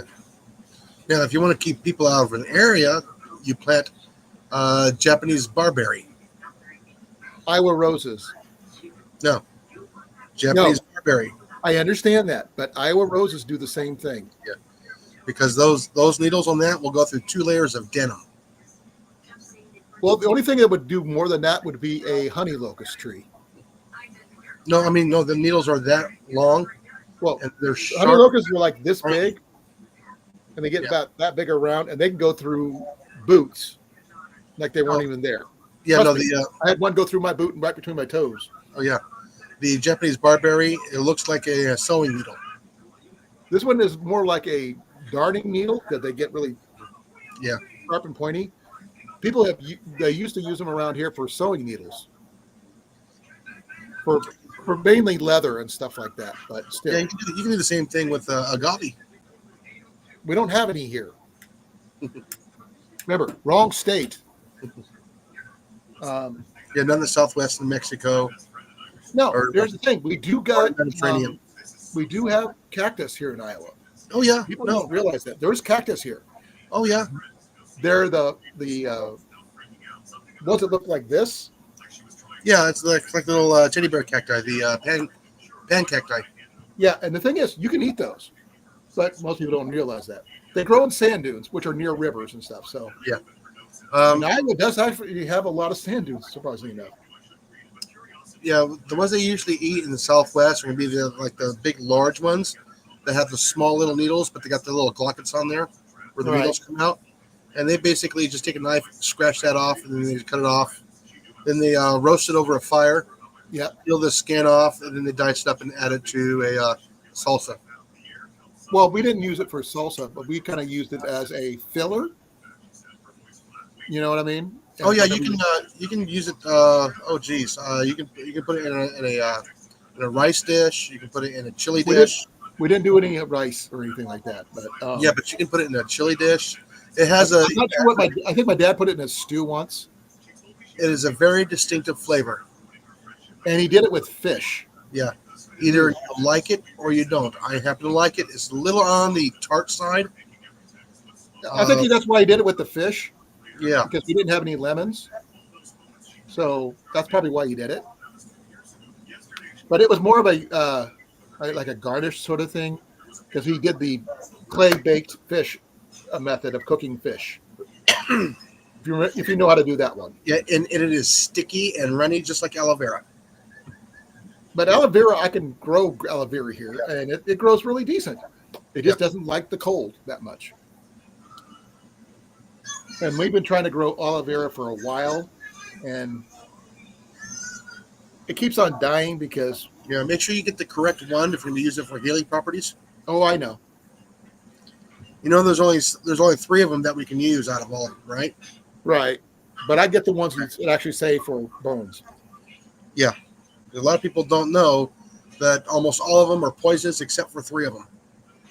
Like hibiscus. I think hibiscus is also poisonous, except for the ones you use for tea. Yeah. Because hibiscus is poisonous. So are tomato plants. Huh? So are tomato plants. Well, they're part of the nightshade family. Yep. Everything but the berry. So you can't feed it to your cows. You can't feed it to anything else. Just, the fruit. And yes, it is a fruit. It's a berry. No, I mean... Yeah, it's part of the fruit family. I don't know what it is about tomatoes. I love the taste of tomatoes with a little bit of Miracle Whip or something like that. It just gets that tangy flavor. But that's just me. I like bacon and tomato sandwiches. BLTs are just because I don't use lettuce because Jenny is alert. She can't eat it. Yeah. Now I like getting that little slice of tomato, and you put just a tiny bit of salt on there just to enhance that flavor. My nephew Sean, when he was a toddler, used to grab tomatoes, do this, pick it off the plant. Yep, I still do. I don't do that. I got to have it in the sandwich. That's my only thing. Now I do like it, like cherry tomatoes in a salad, but that's me. I've been thinking about getting some cherry tomatoes, but I don't know how well they would do here. But that's to be They'll seen. do well. The high But I nitrogen like cherry soil, tomatoes. It's The like high it's the bite. When you bite into them, they kind of pop in yeah. your mouth. Now the grape ones are going to be more of your sour ones, and it'll be a tougher rind than the regular sweet cherry tomatoes. That's why I'm going with the sweet cherry. Yeah. But I like the way they pop in your mouth when you bite into them with the salad dressing and stuff. But that's thing. I'm sorry, folks. We're talking about food. Sorry, CR, if you're out there somewhere. We're down to just you and me apparently, and Dan.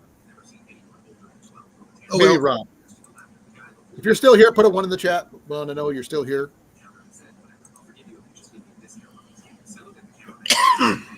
How's your garden going? Not well. I know you had to take a week or so off because of your illness. Excuse me. So I've been having a lot of stuff going on. I can understand that. You know me, I haven't really been able to do a lot of stuff since basically mid 2023 due to my knee because I haven't been able to do anything. Yeah. I mean, literally, I'm still on a 10-pound weight restriction. I'm not supposed to lift anything, which pretty much restricts me for what I can do. I can't mow the lawn. I can't take care of anything. I actually need to clean my van tomorrow, so I need to take the shop vac out there, get all the glass cleaned up finally. Well, that's my plan for this weekend for the truck, to get everything ready. I got some stuff I got to take to the dump this week. With some help from Ian, we're going to take a bunch of things and drop it off at the dump. And old furniture, things that we haven't been able to take out there because it was just too cold. Now it's getting nicer out. We literally had a rainstorm this morning. Today was beautiful. Go figure. But man, I am probably going to be ending it soon, though, Jason, because I'm getting tired. I think it's a little after 9. It's 9 o'clock. I got 6 more minutes. I'm going to go to 2 hours. It's good. It's 1:55, 1 hour 55 minutes. I'm going to go for 5 more minutes, and then I'll be ending it. But I'm glad you came up, Jason. I really missed talking to you. Oh, like I said, I've just been puttering around here trying to get stuff done. Oh, I understand. It doesn't get done by itself. Well, I mean, I can do small things around the house, Yeah. but I can't stand for very long because my endurance sucks. Yeah, I still need to take the trash out to the curb and all that. Ian did that for me already. And he took out the recycling and just this bigger stuff that we can't put on the curb that otherwise they would make us put tags on. And it's just easier for me to put everything in the back of my truck, run it out to the dump and do it myself than wait for the garbage man to pick it up. But we found a microwave in the basement that they cut the cord on that we got to take it and put it in a special spot at the dump. Yeah. They won't take it on the curb. So, A scrapper might. huh? A scrapper might. A scrapper might, but we're not planning on doing that. We're just going to be taking everything all at once, all the big items, dropping it off at the dump, putting everything that needs to go recycling, reading the recycling bins and stuff like that. And it'll clear up our basement out and everything else we can get. Because Jenny wants me to move this downstairs. Hey, Jarrett, long time no see, brother. Hello. and I don't go back to see my doctor about my knee until the end of May. So I'm still stuck without having a full-time job yet. So there's that, which really sucks. But there's nothing I can do about it. Ooh, my short did 432 views. Ooh. That's pretty good. How many time did I get on there? I was watching Wilden Carey's channel the other day, and he's got up to 1 million views. Wow. On my note, for me, mind you, give me a second. I've actually got some news.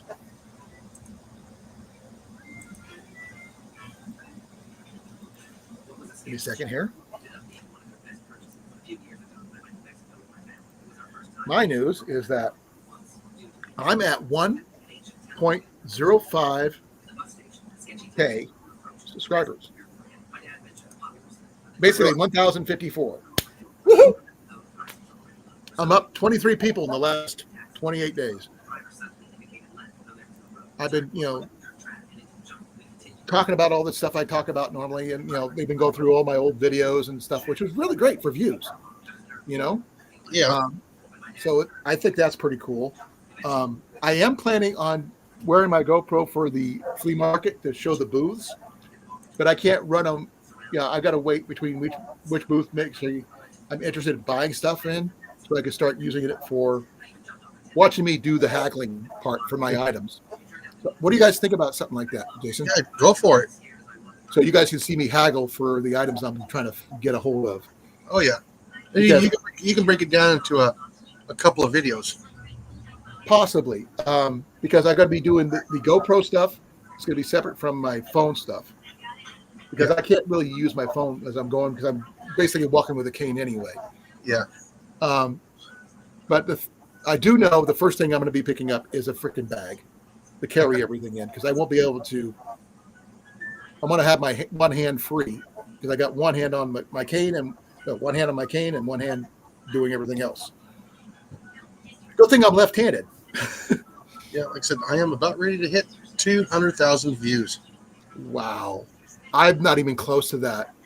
My views actually is lifetime, or is that lifetime, or what is that? That's lifetime, yeah. My watch hours for the last 28 days is 100 watch hours. That's pretty good. Not great as you or anything like that, but lifetime, 12,000 watch hours. And 64,000.4K views. Nothing like you, but I think I'm doing pretty good. Now, my watch hours are 5.4 thousand. But I do more lives than you. But the thing is, that's not because I have a choice too much. I mean, I try to record when I can, but some places don't allow you to record. Yeah, I'm almost at 700 subscribers. Wow, you flew past Cliff by a long shot. Or are you up to Cliff's level? I kind of passed Cliff, but I'm trying to bring Cliff up with subscribers too. The thing is, I mean, he's not. I know he's in his garden right now, and that's his primary focus right now. And it's kind of hard to bring him up. And Yeah. I'm not a gardener, but I he's my best container gardener I know, next to Howie. And I watch Howie not as much as I do Cliff. I do watch. I go, Howie's lives and like his chair and all that stuff. Yeah, I've been doing that a lot for a lot of people lately. Yeah, he had one this morning, but I was too busy to watch it. Cliff or Howie? Howie. Okay, I didn't get on line until this afternoon. Literally, right before my live is the first time I turned my computer on. Yeah, he's usually on in the mornings. I had all my stuff I had to do this morning with Ian and my physical therapist, and it pretty much wiped me out, along with some house cleaning, which I'm not done yet. I've got to put all my books back on my shelf. I got to repack all my gear that I have out over here, straighten up my little thing back here, and some vacuuming. Our landlord's doing a walkthrough on Thursday, so we're going to make sure we have the place ready to go.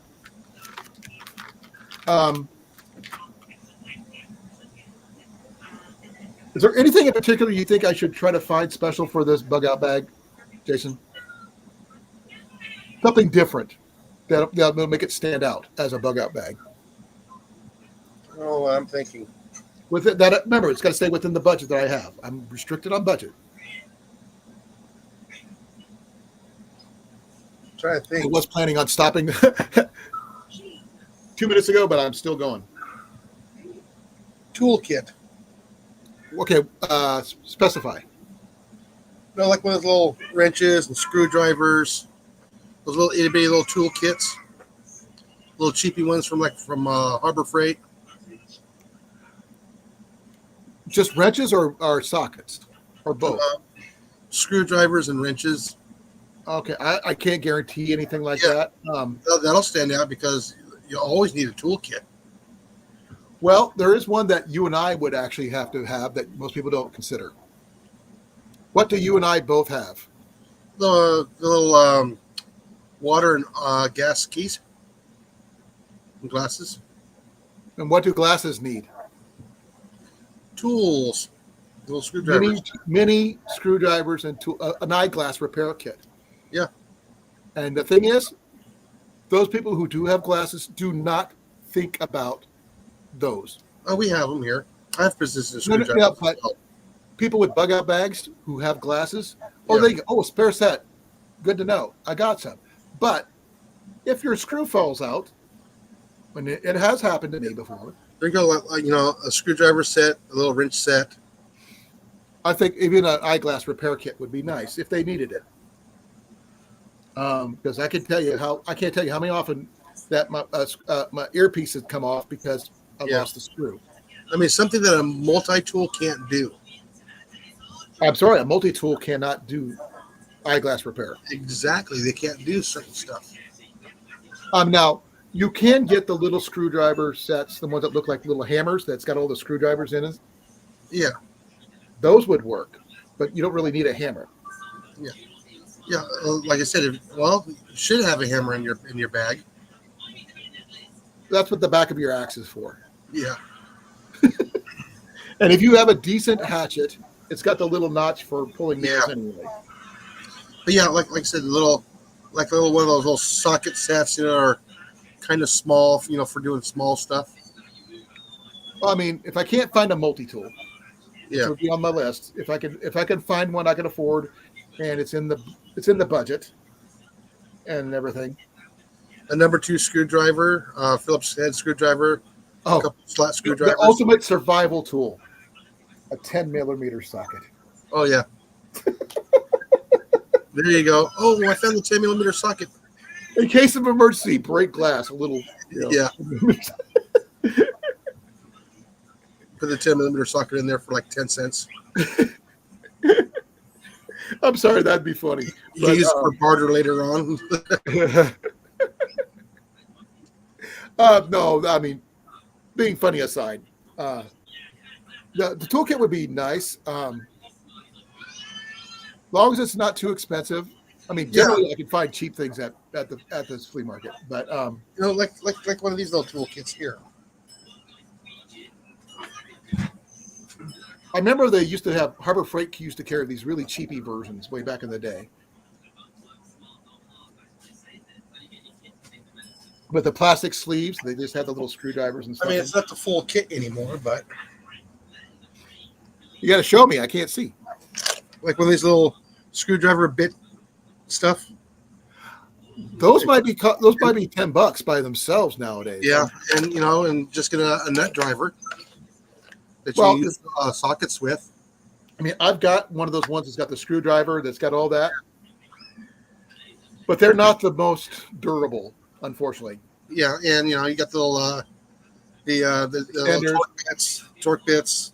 They got the torque bits and stuff like that. I mean, but generally, that set right there would probably cost $10 at the flea market. Yeah, but it's one of those things where hey, if you got the extra couple dollars, throw it in the kit. I was considering on putting in a better than average fishing kit, but I don't know yet. I mean, I've restricted myself from buying a bow for this one because of the size and mailing issues, because I'm going to be mailing it. So I don't know what I could be able to find for that. Now, I was considering on adding something to it from my own personal collection to customize it a little bit, but that's something I can do, like my stickers, something like that. Those are going in there, obviously. But I'm working on it to try to figure out what I could add to it to make it a little bit more from me type situation. Yeah. Um, If you come across something like this for like $5, throw it in there. yeah, but the thing is, like I said, it may be a $5 item normally, but someone will charge me like 10 to 15 bucks at the flea market. Yeah, like I said, you're gonna have to do your research. And my haggling skills are going to be tested because that's a skill that no one talks about anymore. Haggling is a very important skill. I have done it with Jarrett, who's in the chat right now. And by the way, he sells knives, decent knives. You know that orange handle one I've got? Yeah. I got that from him. No, even one of these. No. It's in a box cutter. I've got box cutters. I can get those anywhere. Yeah. I mean, that's Now, not if I can find a silcock key, I will definitely try to find one of those. Those are generally pretty cheap. Yeah, if you can get these heavy duty ones here for like $1, throw that in there. I mean, like I said, I've got, actually, I think I got one up here. Yeah, I've got one right here. Yeah. This one here is a simple husky I got this one at Home Depot for $5. Yeah. But I'm saying people don't think about throwing one of these in their bag. But the ones that they have at flea markets are generally the old school ones that just slide out and slide back. Yeah. I don't like those. It's better than nothing. No. The reason is you put that in your pocket. It does have a tendency to come out on its own, whether you want it to or not. Locked. Yeah, this one locks. If you get the folding ones, those ones are fine. This is what I like about this one. Yeah. No, and you can always change the blade on them. Yeah, and it's a locking type too, so that's even better. And you know what's nice is you can also do skinning with those in a pinch. I'd rather not. Yeah, same here. But in a pinch, it works. If that's the only blade you got, I have cleaned a fish with one once. Yes. By the way, I liked your idea about the fishing idea, but I'm not that much of a fisherman. I can't make a call and say, how many species of fish can I catch? I can catch a fish, sunfish, and a bluegill. But that's the challenge. Well, like I said, there's several different types of bluegill. In Iowa, I don't differentiate. A bluegill is a bluegill. A sunfish is a sunfish to me. And if you come across stuff like this, what is that? These are for wrapping up your extension cord. Those would be good for like wrapping tarps and stuff in. And also make nice lanyards too. I can see that. But I'm going to do my best to find a cover everything in the 15Cs. Yeah, as best I can with the budget I have. But if you find these for like $1 a piece, these things are, 2 of them are like $10. I will probably be able to find more bungee cords than I will probably with those. Yeah. Because bungee cords are going to be like dime a dozen at this price. But if you need to bundle something together, you can do that. Actually, you wouldn't believe what I like using. Hair ties. Yeah. But like I said, these are nice, and they don't have to be just for that. They can be for holding anything else. Well, actually, to use something that they sell on most survival sites, you can make your own Ranger bands. Yeah. Using inner tubes. But that's how they generally make them anyway. Yeah. You just take one decent sized BMX tire. Take the inner. If it's just the tube itself, just cut it out into Ranger bands. You have like probably about 20 or 30 of them to bind all your stuff together. But like I said, I used hair ties because that's what I had available. No, I picked those up they were on sale. They clearanced them out last year before they got new ones. I picked those up for $2.99. That's not bad. From $10, yeah. I grabbed them. I like going to the dollar tables when I can find them. So I do that. Well, you know my medic knife that I got. I got it Yeah. for $5. Not much of a knife, but it is a knife, and I like it. It works. And Um, little and pouches. huh? Little pouches. I've got actually I found I've got pouches like that No, too. if you find them at the flea market. Yeah, I can add that to whatever pouch. That will actually get extra additional storage if I can find it.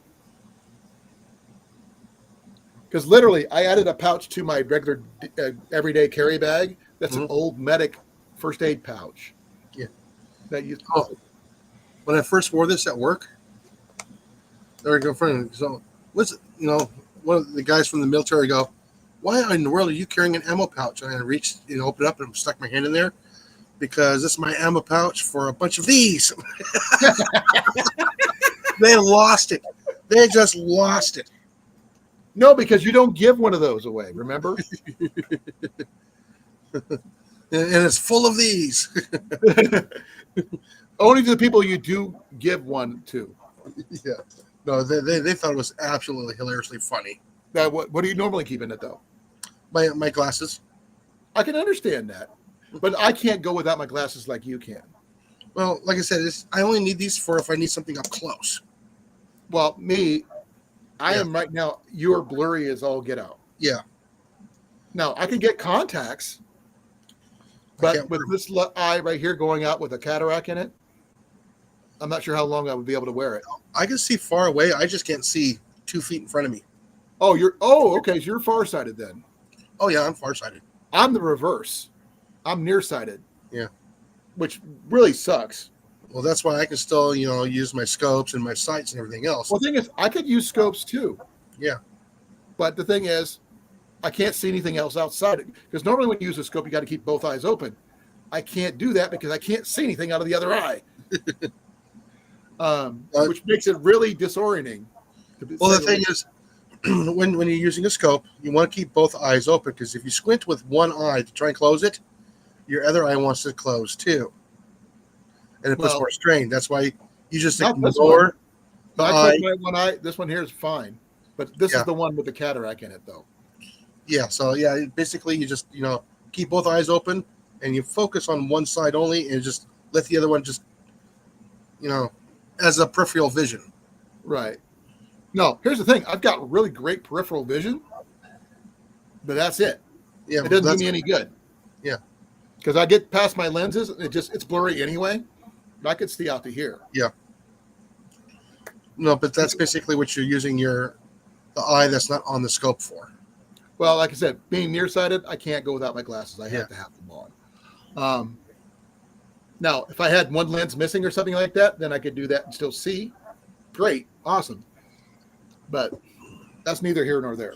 Yeah, it's like one of the other YouTubers that I've met in the past.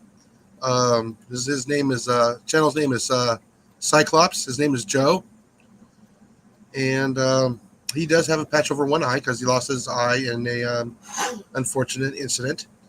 And he was saying that he just does scopes only. Okay. Well, a company reached out for him, says, "Hey, you want to try out these binoculars?" He literally has one eye. I had an uncle, my Uncle George, my favorite uncle, the one that remember the mushroom video picture I showed you? Yeah. That was my Uncle George with the big beard. Yeah. He literally could not see out of his right eye due to the fact that he had a piece of metal get in it, and it blinded him. And that's why he had to switch from right-handed to left-handed. Mm-hmm. And he had that awesome 7-shot revolver 22, which I would have loved to own. Just because it's a left-handed revolver. Why wouldn't I want it? Yeah.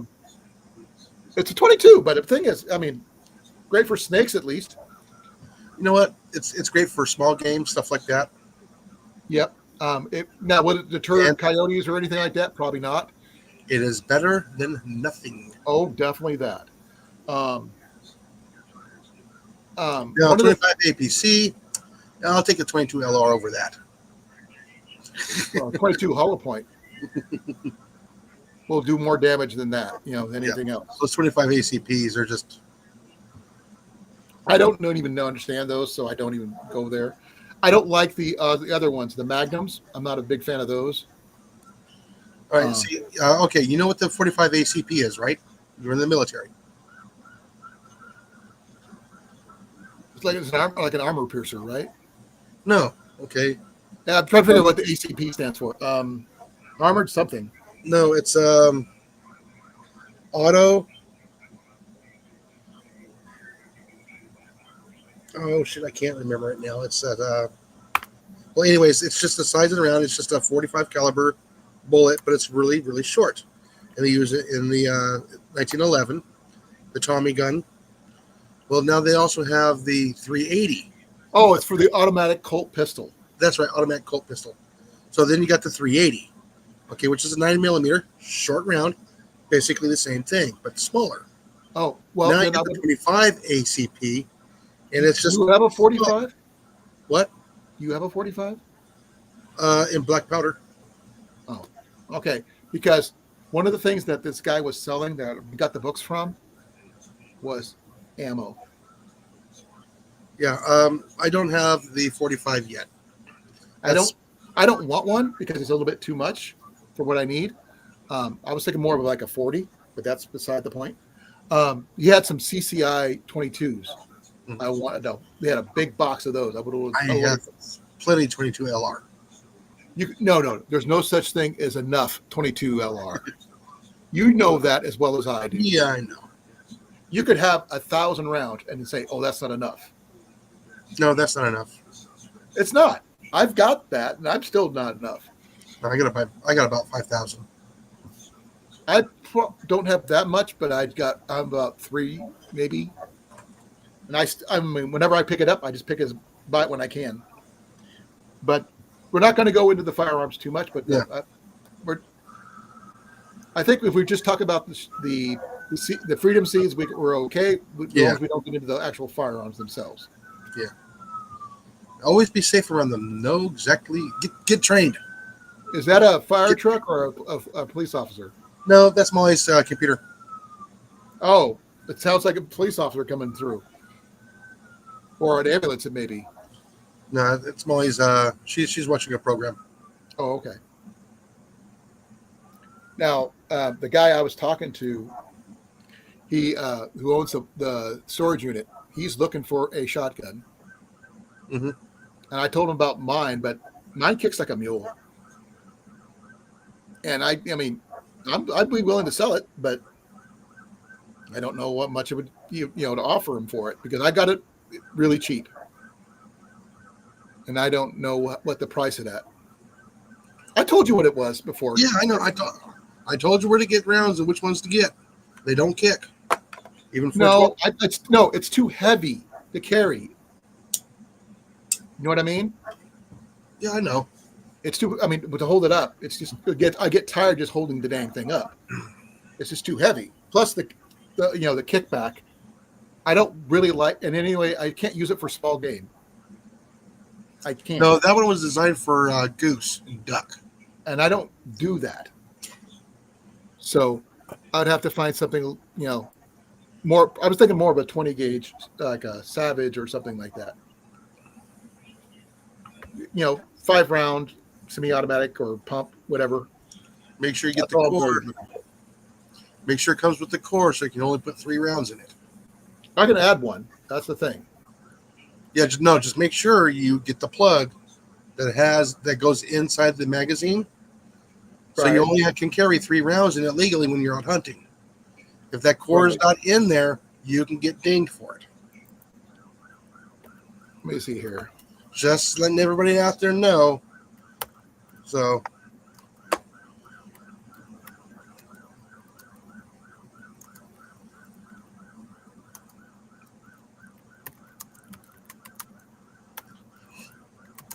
like I said, I know I've been looking at one, but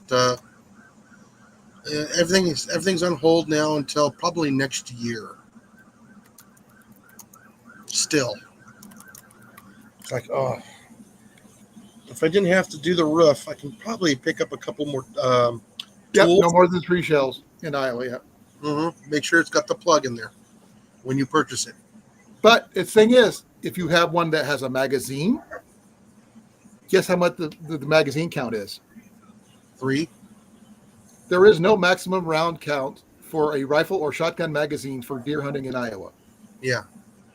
But I'm not deer hunting with it. No. I would want it for smaller game. The only thing I would not hunt with it would be quail. The only reason I would say that because I don't want to disintegrate a quail. You're not supposed to shoot them up close. No, for 20 gauge would be just too much. 12 gauge is way too much. Oh yeah. 410, yes, but that's it.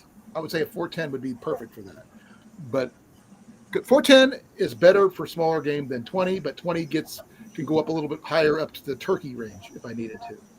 But it gives me more versatility. 20 I is can really go up to deer if I wanted to, but at least 20 gauge is more versatile to me. Yeah, it is more versatile, but yeah. I'd rather like people say, 12 gauge is better. Not really. 12 has the more diversity in rounds to which you can use. 20 is not too far behind it. I would, and the thing is, 20 gauge is cheaper. 12 is actually not for me. I know where to go.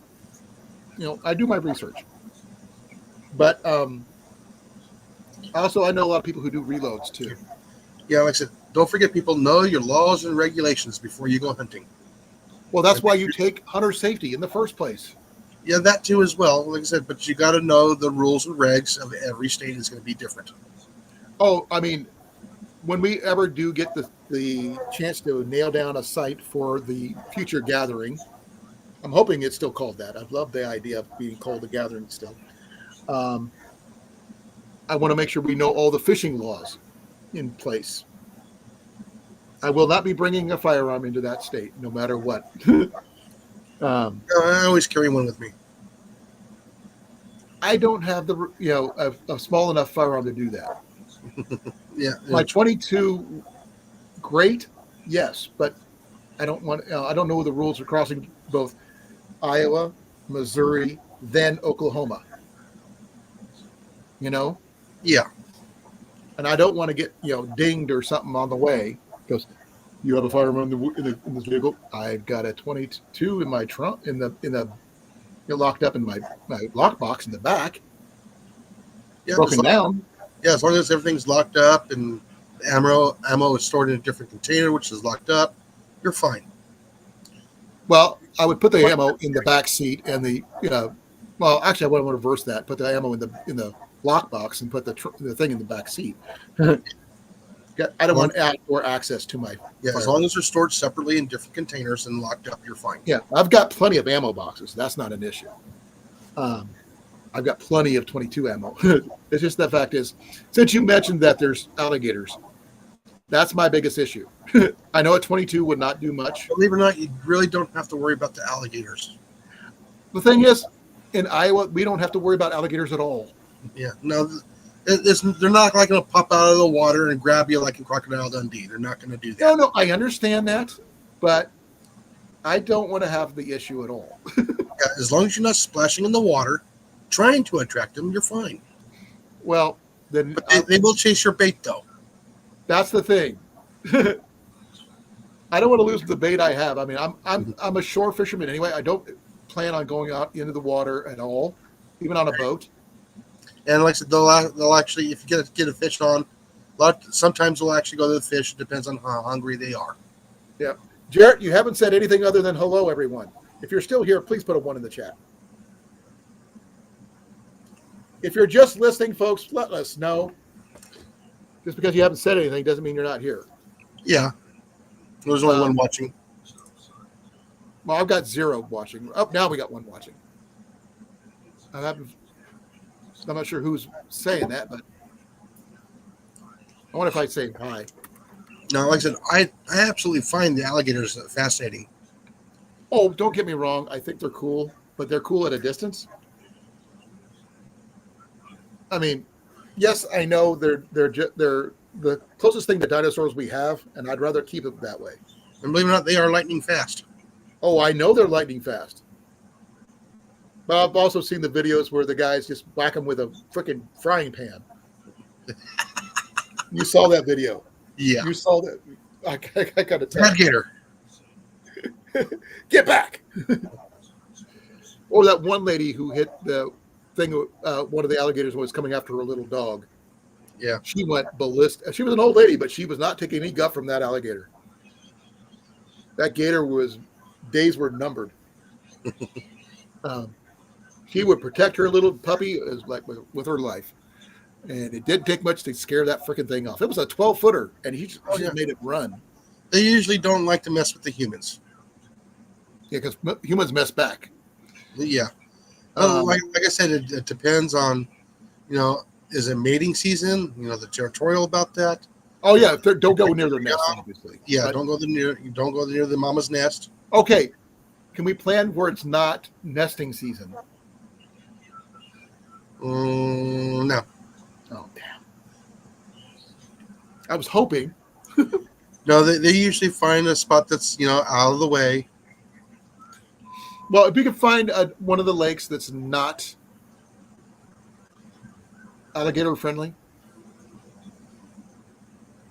I'll be more than appreciative. I'm sorry, I'm apprehensive about them. I'm not scared of them. I'm just apprehensive because I got a healthy respect for them. I just want them to do it at a distance. I'm not afraid of them. I've even held one once. Just carry a frying pan. You'll be I fine. don't have I'm not going to waste my freaking frying pan on an alligator.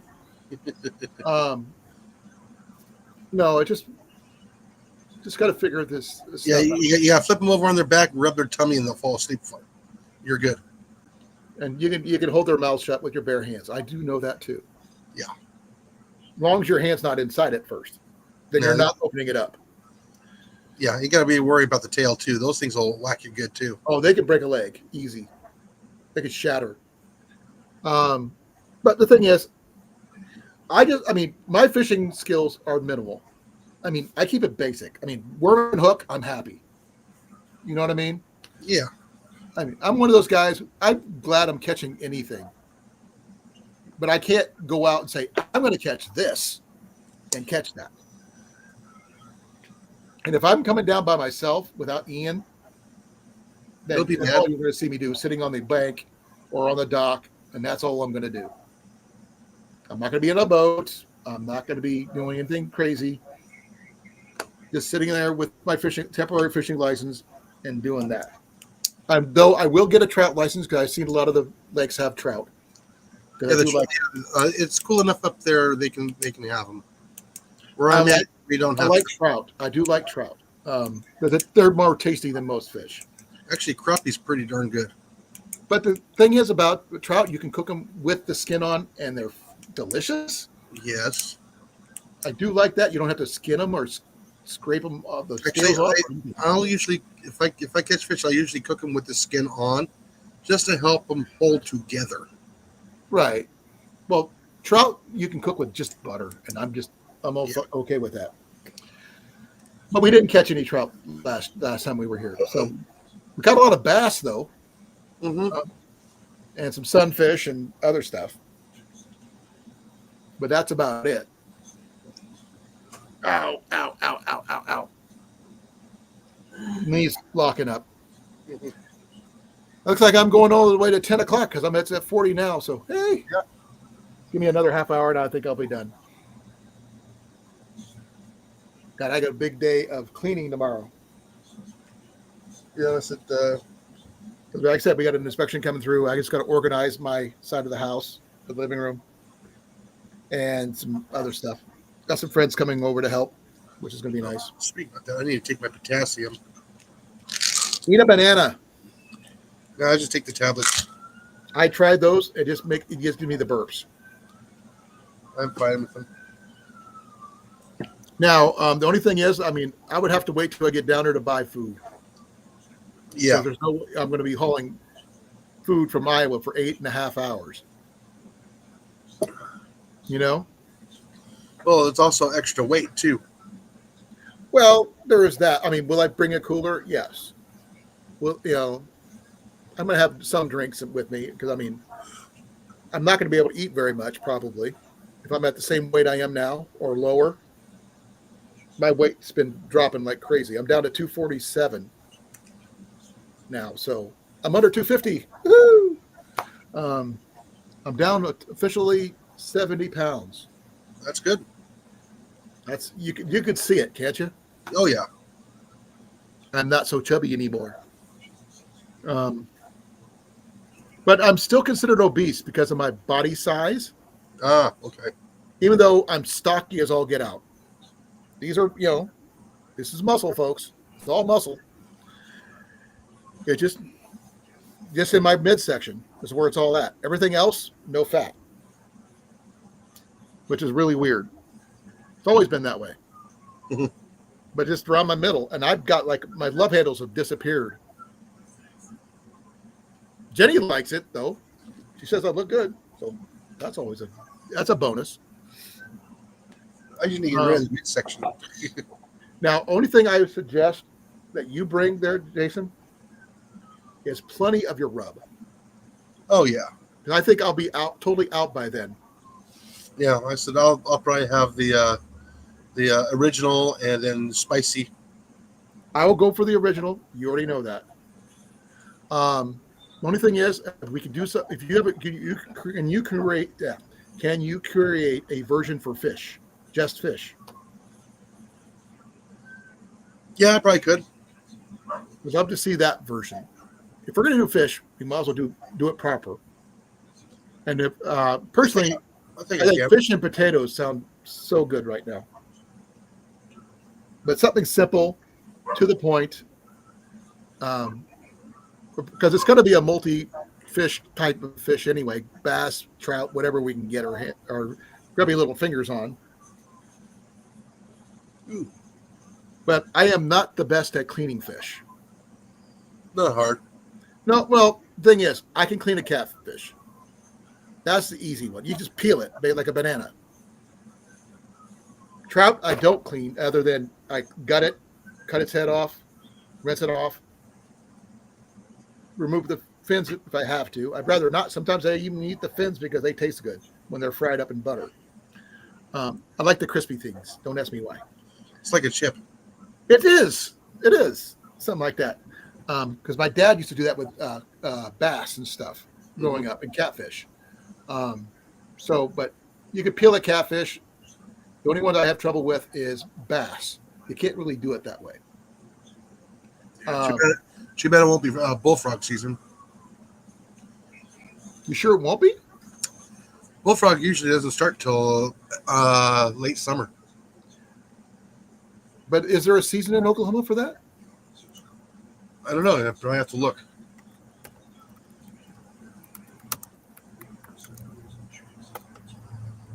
So I know in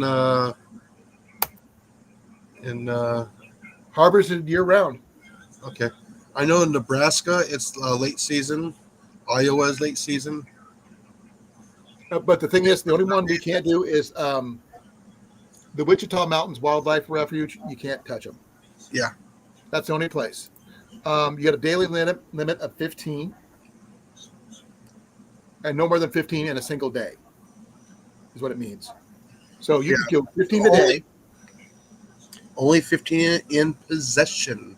No. It says right here, daily limit is 15, meaning no more than 15 can be taken in a single day. Yes. That's a daily limit, not the possession limit. Oh, okay. I don't know what the possession.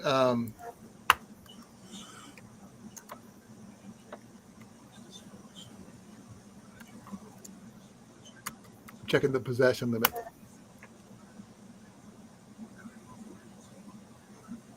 It doesn't. It doesn't say. Yeah. That's the only thing it doesn't say. It does not say possession limit.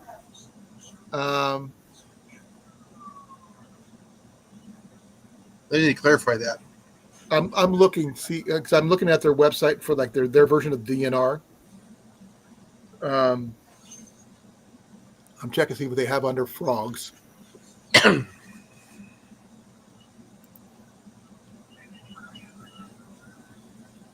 I I got to look under frogs here. Find that where it says frogs. Frogs are delicious, man.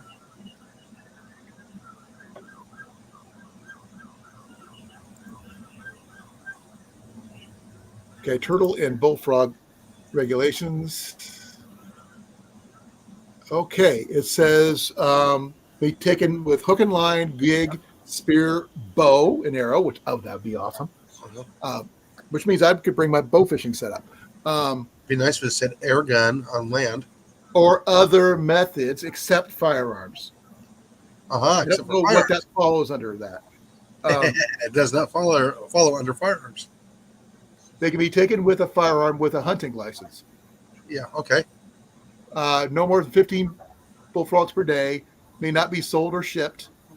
And the refuge area is closed. So it does not say, I mean, as many as you can now get. So there you go. And the thing is, I mean, I can't eat more than a couple anyway. Oh, they're delicious. So I can still bring my bow, which I can still do with my bow fishing setup. Ooh. Ah, yeah, that would be fun. I can bring an extra bow fishing setup, Jason, if you want me to. Oh, no, I'll just get the little, the pistol crossbow. It's still bow fishing. Yep. Like I said, I've got my bow fishing setup, and I've got another bow fishing setup right there. That's the one thing that's the one thing I do not have. I could bring my longbow, set it up for the bow fishing setup for this bow this setup here, and have my other bow set up, an arrow set up for that. So that way, it's all ready to go. That way, if anybody wants to bow fish, we can do that. Especially for bullfrogs, because it'd be a lot easier to retrieve them that way, and you get a lot faster shot out instead of just trying to spear it or catch it with a hook and line. Now, I don't know if you can do it with a net if you wanted to, but they didn't specify that you couldn't use nets. Just not firearms, unless you have a hunting license. Yeah. If you want to get a temporary hunting license, I think that would be allowed. But it's up to you on that one. Yeah. But I think that the temporary fishing license would be enough for bow fishing and stuff like that. So we'd have to definitely have red lenses on our headlamps and stuff. Mm-hmm. Hey, Zardos, how you doing, brother?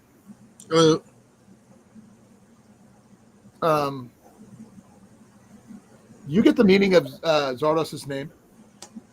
No. It's an old movie that Sean Connery did when he was first starting out. Apocalyptic, futuristic type thing. It's actually a pretty good movie.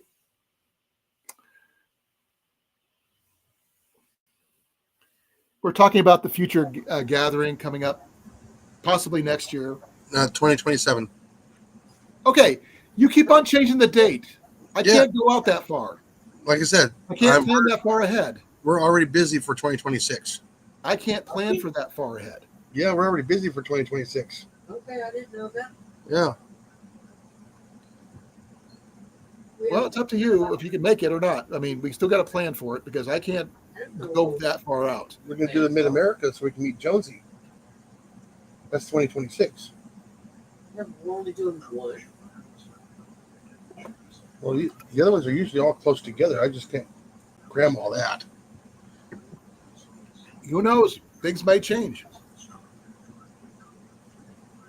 Oh, I didn't know about that, Zardos. I just know the Sean Connery one, which I love the movie, by the way. But, I mean, like I said, I think if we could bow fish down there, I will definitely take my bow with me. Well, I have it in my truck anyway. I won't have any other arrows with me, just my bow fishing arrow and my spare set for an additional bow in case anybody needs it. Yeah, I'm trying to find a pistol fishing crossbow. Ian's got a bow fishing crossbow. No, for a pistol. I don't know about that one. Oh, this one actually has the flashlight on there too. What are you looking at playing? I don't know if I'm going to spend $200 on it.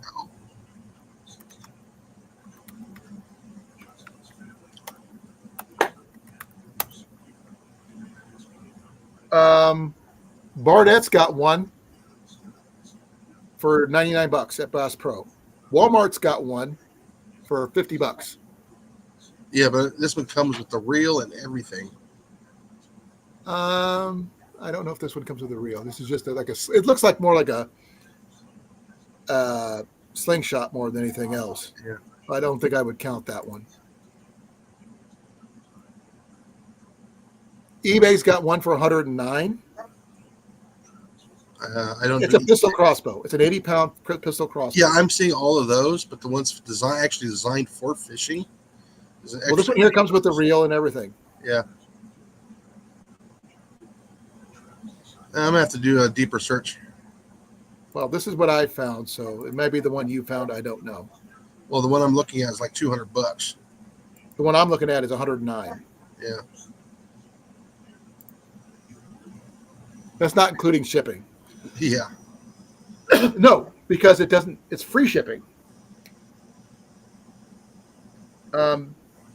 Yeah, they have other models that are a lot more expensive than that, but Yeah, just a simple recurve one.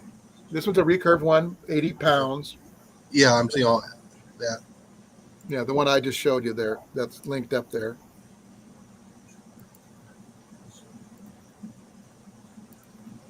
Well, that's cool. I've seen people do that. What? Oh, he repurposed a propane tank into a wood stove. Yeah.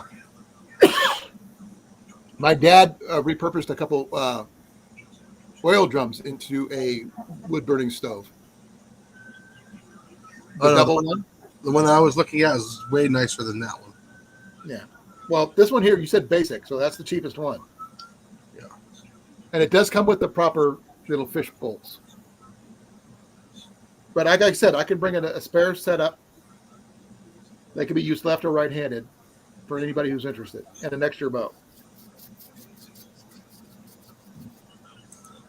Because, I mean, I think that'd be easier for hunting bullfrogs than trying to use a spear. A spear gun would work, I guess. Yeah. But I don't really want to deal with trying to find one of those. You do a blowgun? Yeah, but you still have to deal with this freaking line and everything else too. So No, you gotta see the one that Trapper J has. I have not seen it.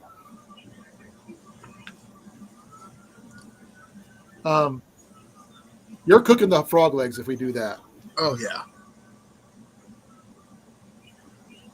But I think we should have a lot of potatoes involved. Just saying. Because everything that's fishy goes better with potatoes for some reason. No, I just gotta make sure I have some baking and some kind of what do you call it? The breading. Corn flour works amazing.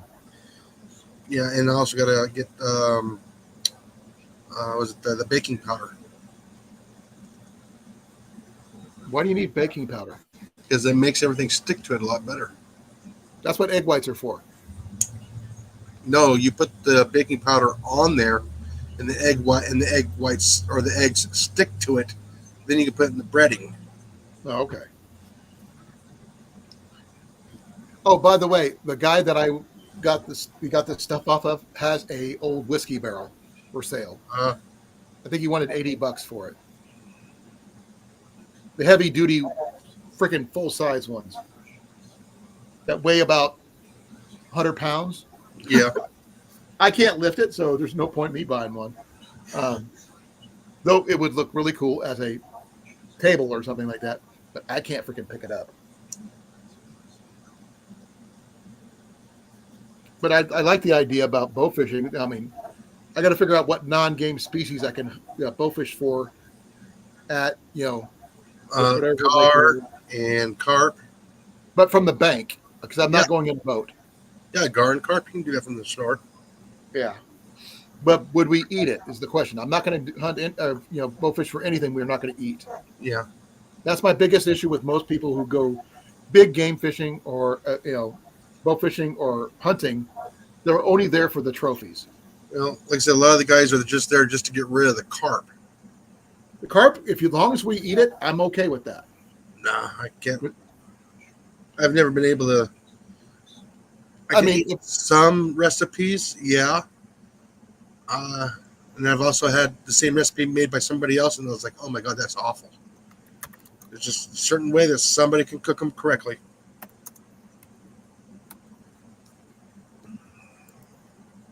Let's see here. Gar, buffalo fish, freshwater drum. Are drum edible? If you're desperate, Bowfin?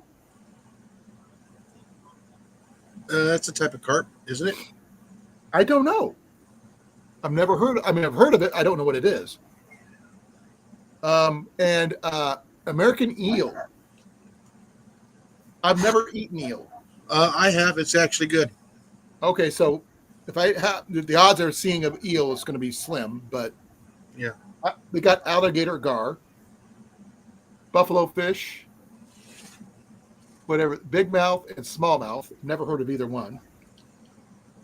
Freshwater drum, bowfinch, American eel, moon eye, golden eye, I don't know. carp suckers, and various suckers. I don't know anything about the sucker fish, so I just pretty much I'm not going to even attempt those.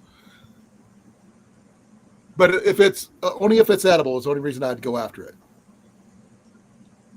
I've heard people eating alligator gar, but they say it's bony. But I can't tell you. If you're hungry enough, you'll eat it. No, for us. Yeah.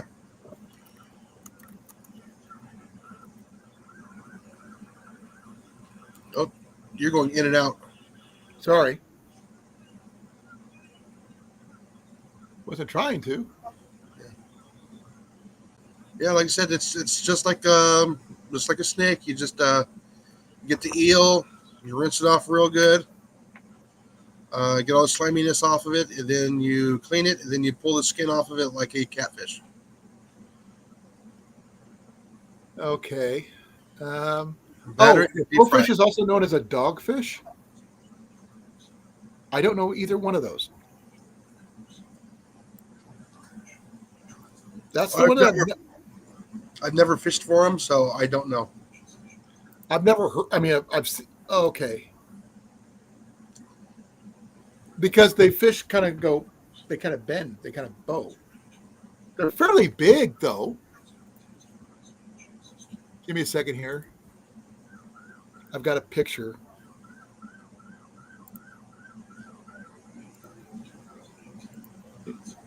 Maybe you might recognize it because you're more of a game fisherman than I am. One of those. Oh, sorry. Didn't pull it up on the screen. My bad.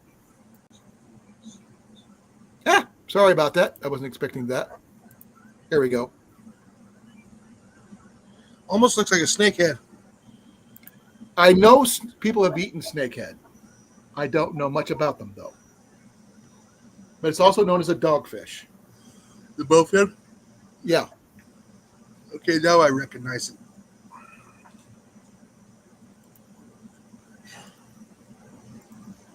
There's another one.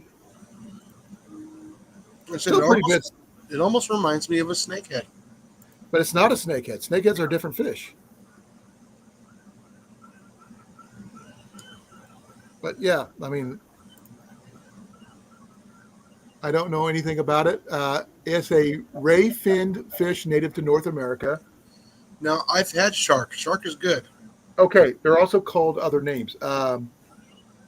Mudfish, mudpike, dogfish, grinnell, swamp trout, and chocapeak. Not familiar with those names. Neither am I. They're not native to Iowa, so I don't know. Like I said, I don't know anything about them. I've seen pictures of them. I've seen some in aquariums, but I didn't know what they were. Yeah. You know, Listen, I haven't had shark since I was 14, so. I've had shark when I was in California, when I was stationed out there. Oh, it's good. It's chewy, like octopus. They're chewy. No, we barbecued it. It was good. I had it in a restaurant, so bear with me here. Oh, give me a second. I got a little bit of those. Nowhere near as good as tuna. Tuna's my favorite.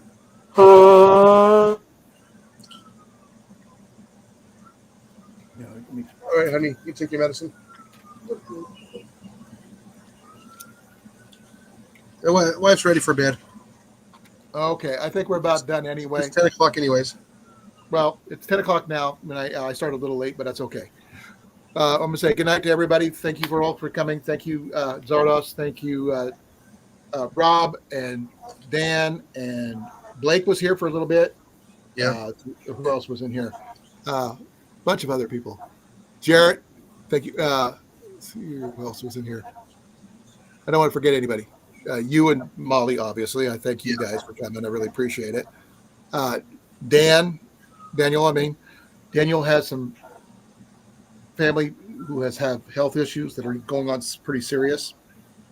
They've been having to stand watch. Yeah. So that's why he wasn't around.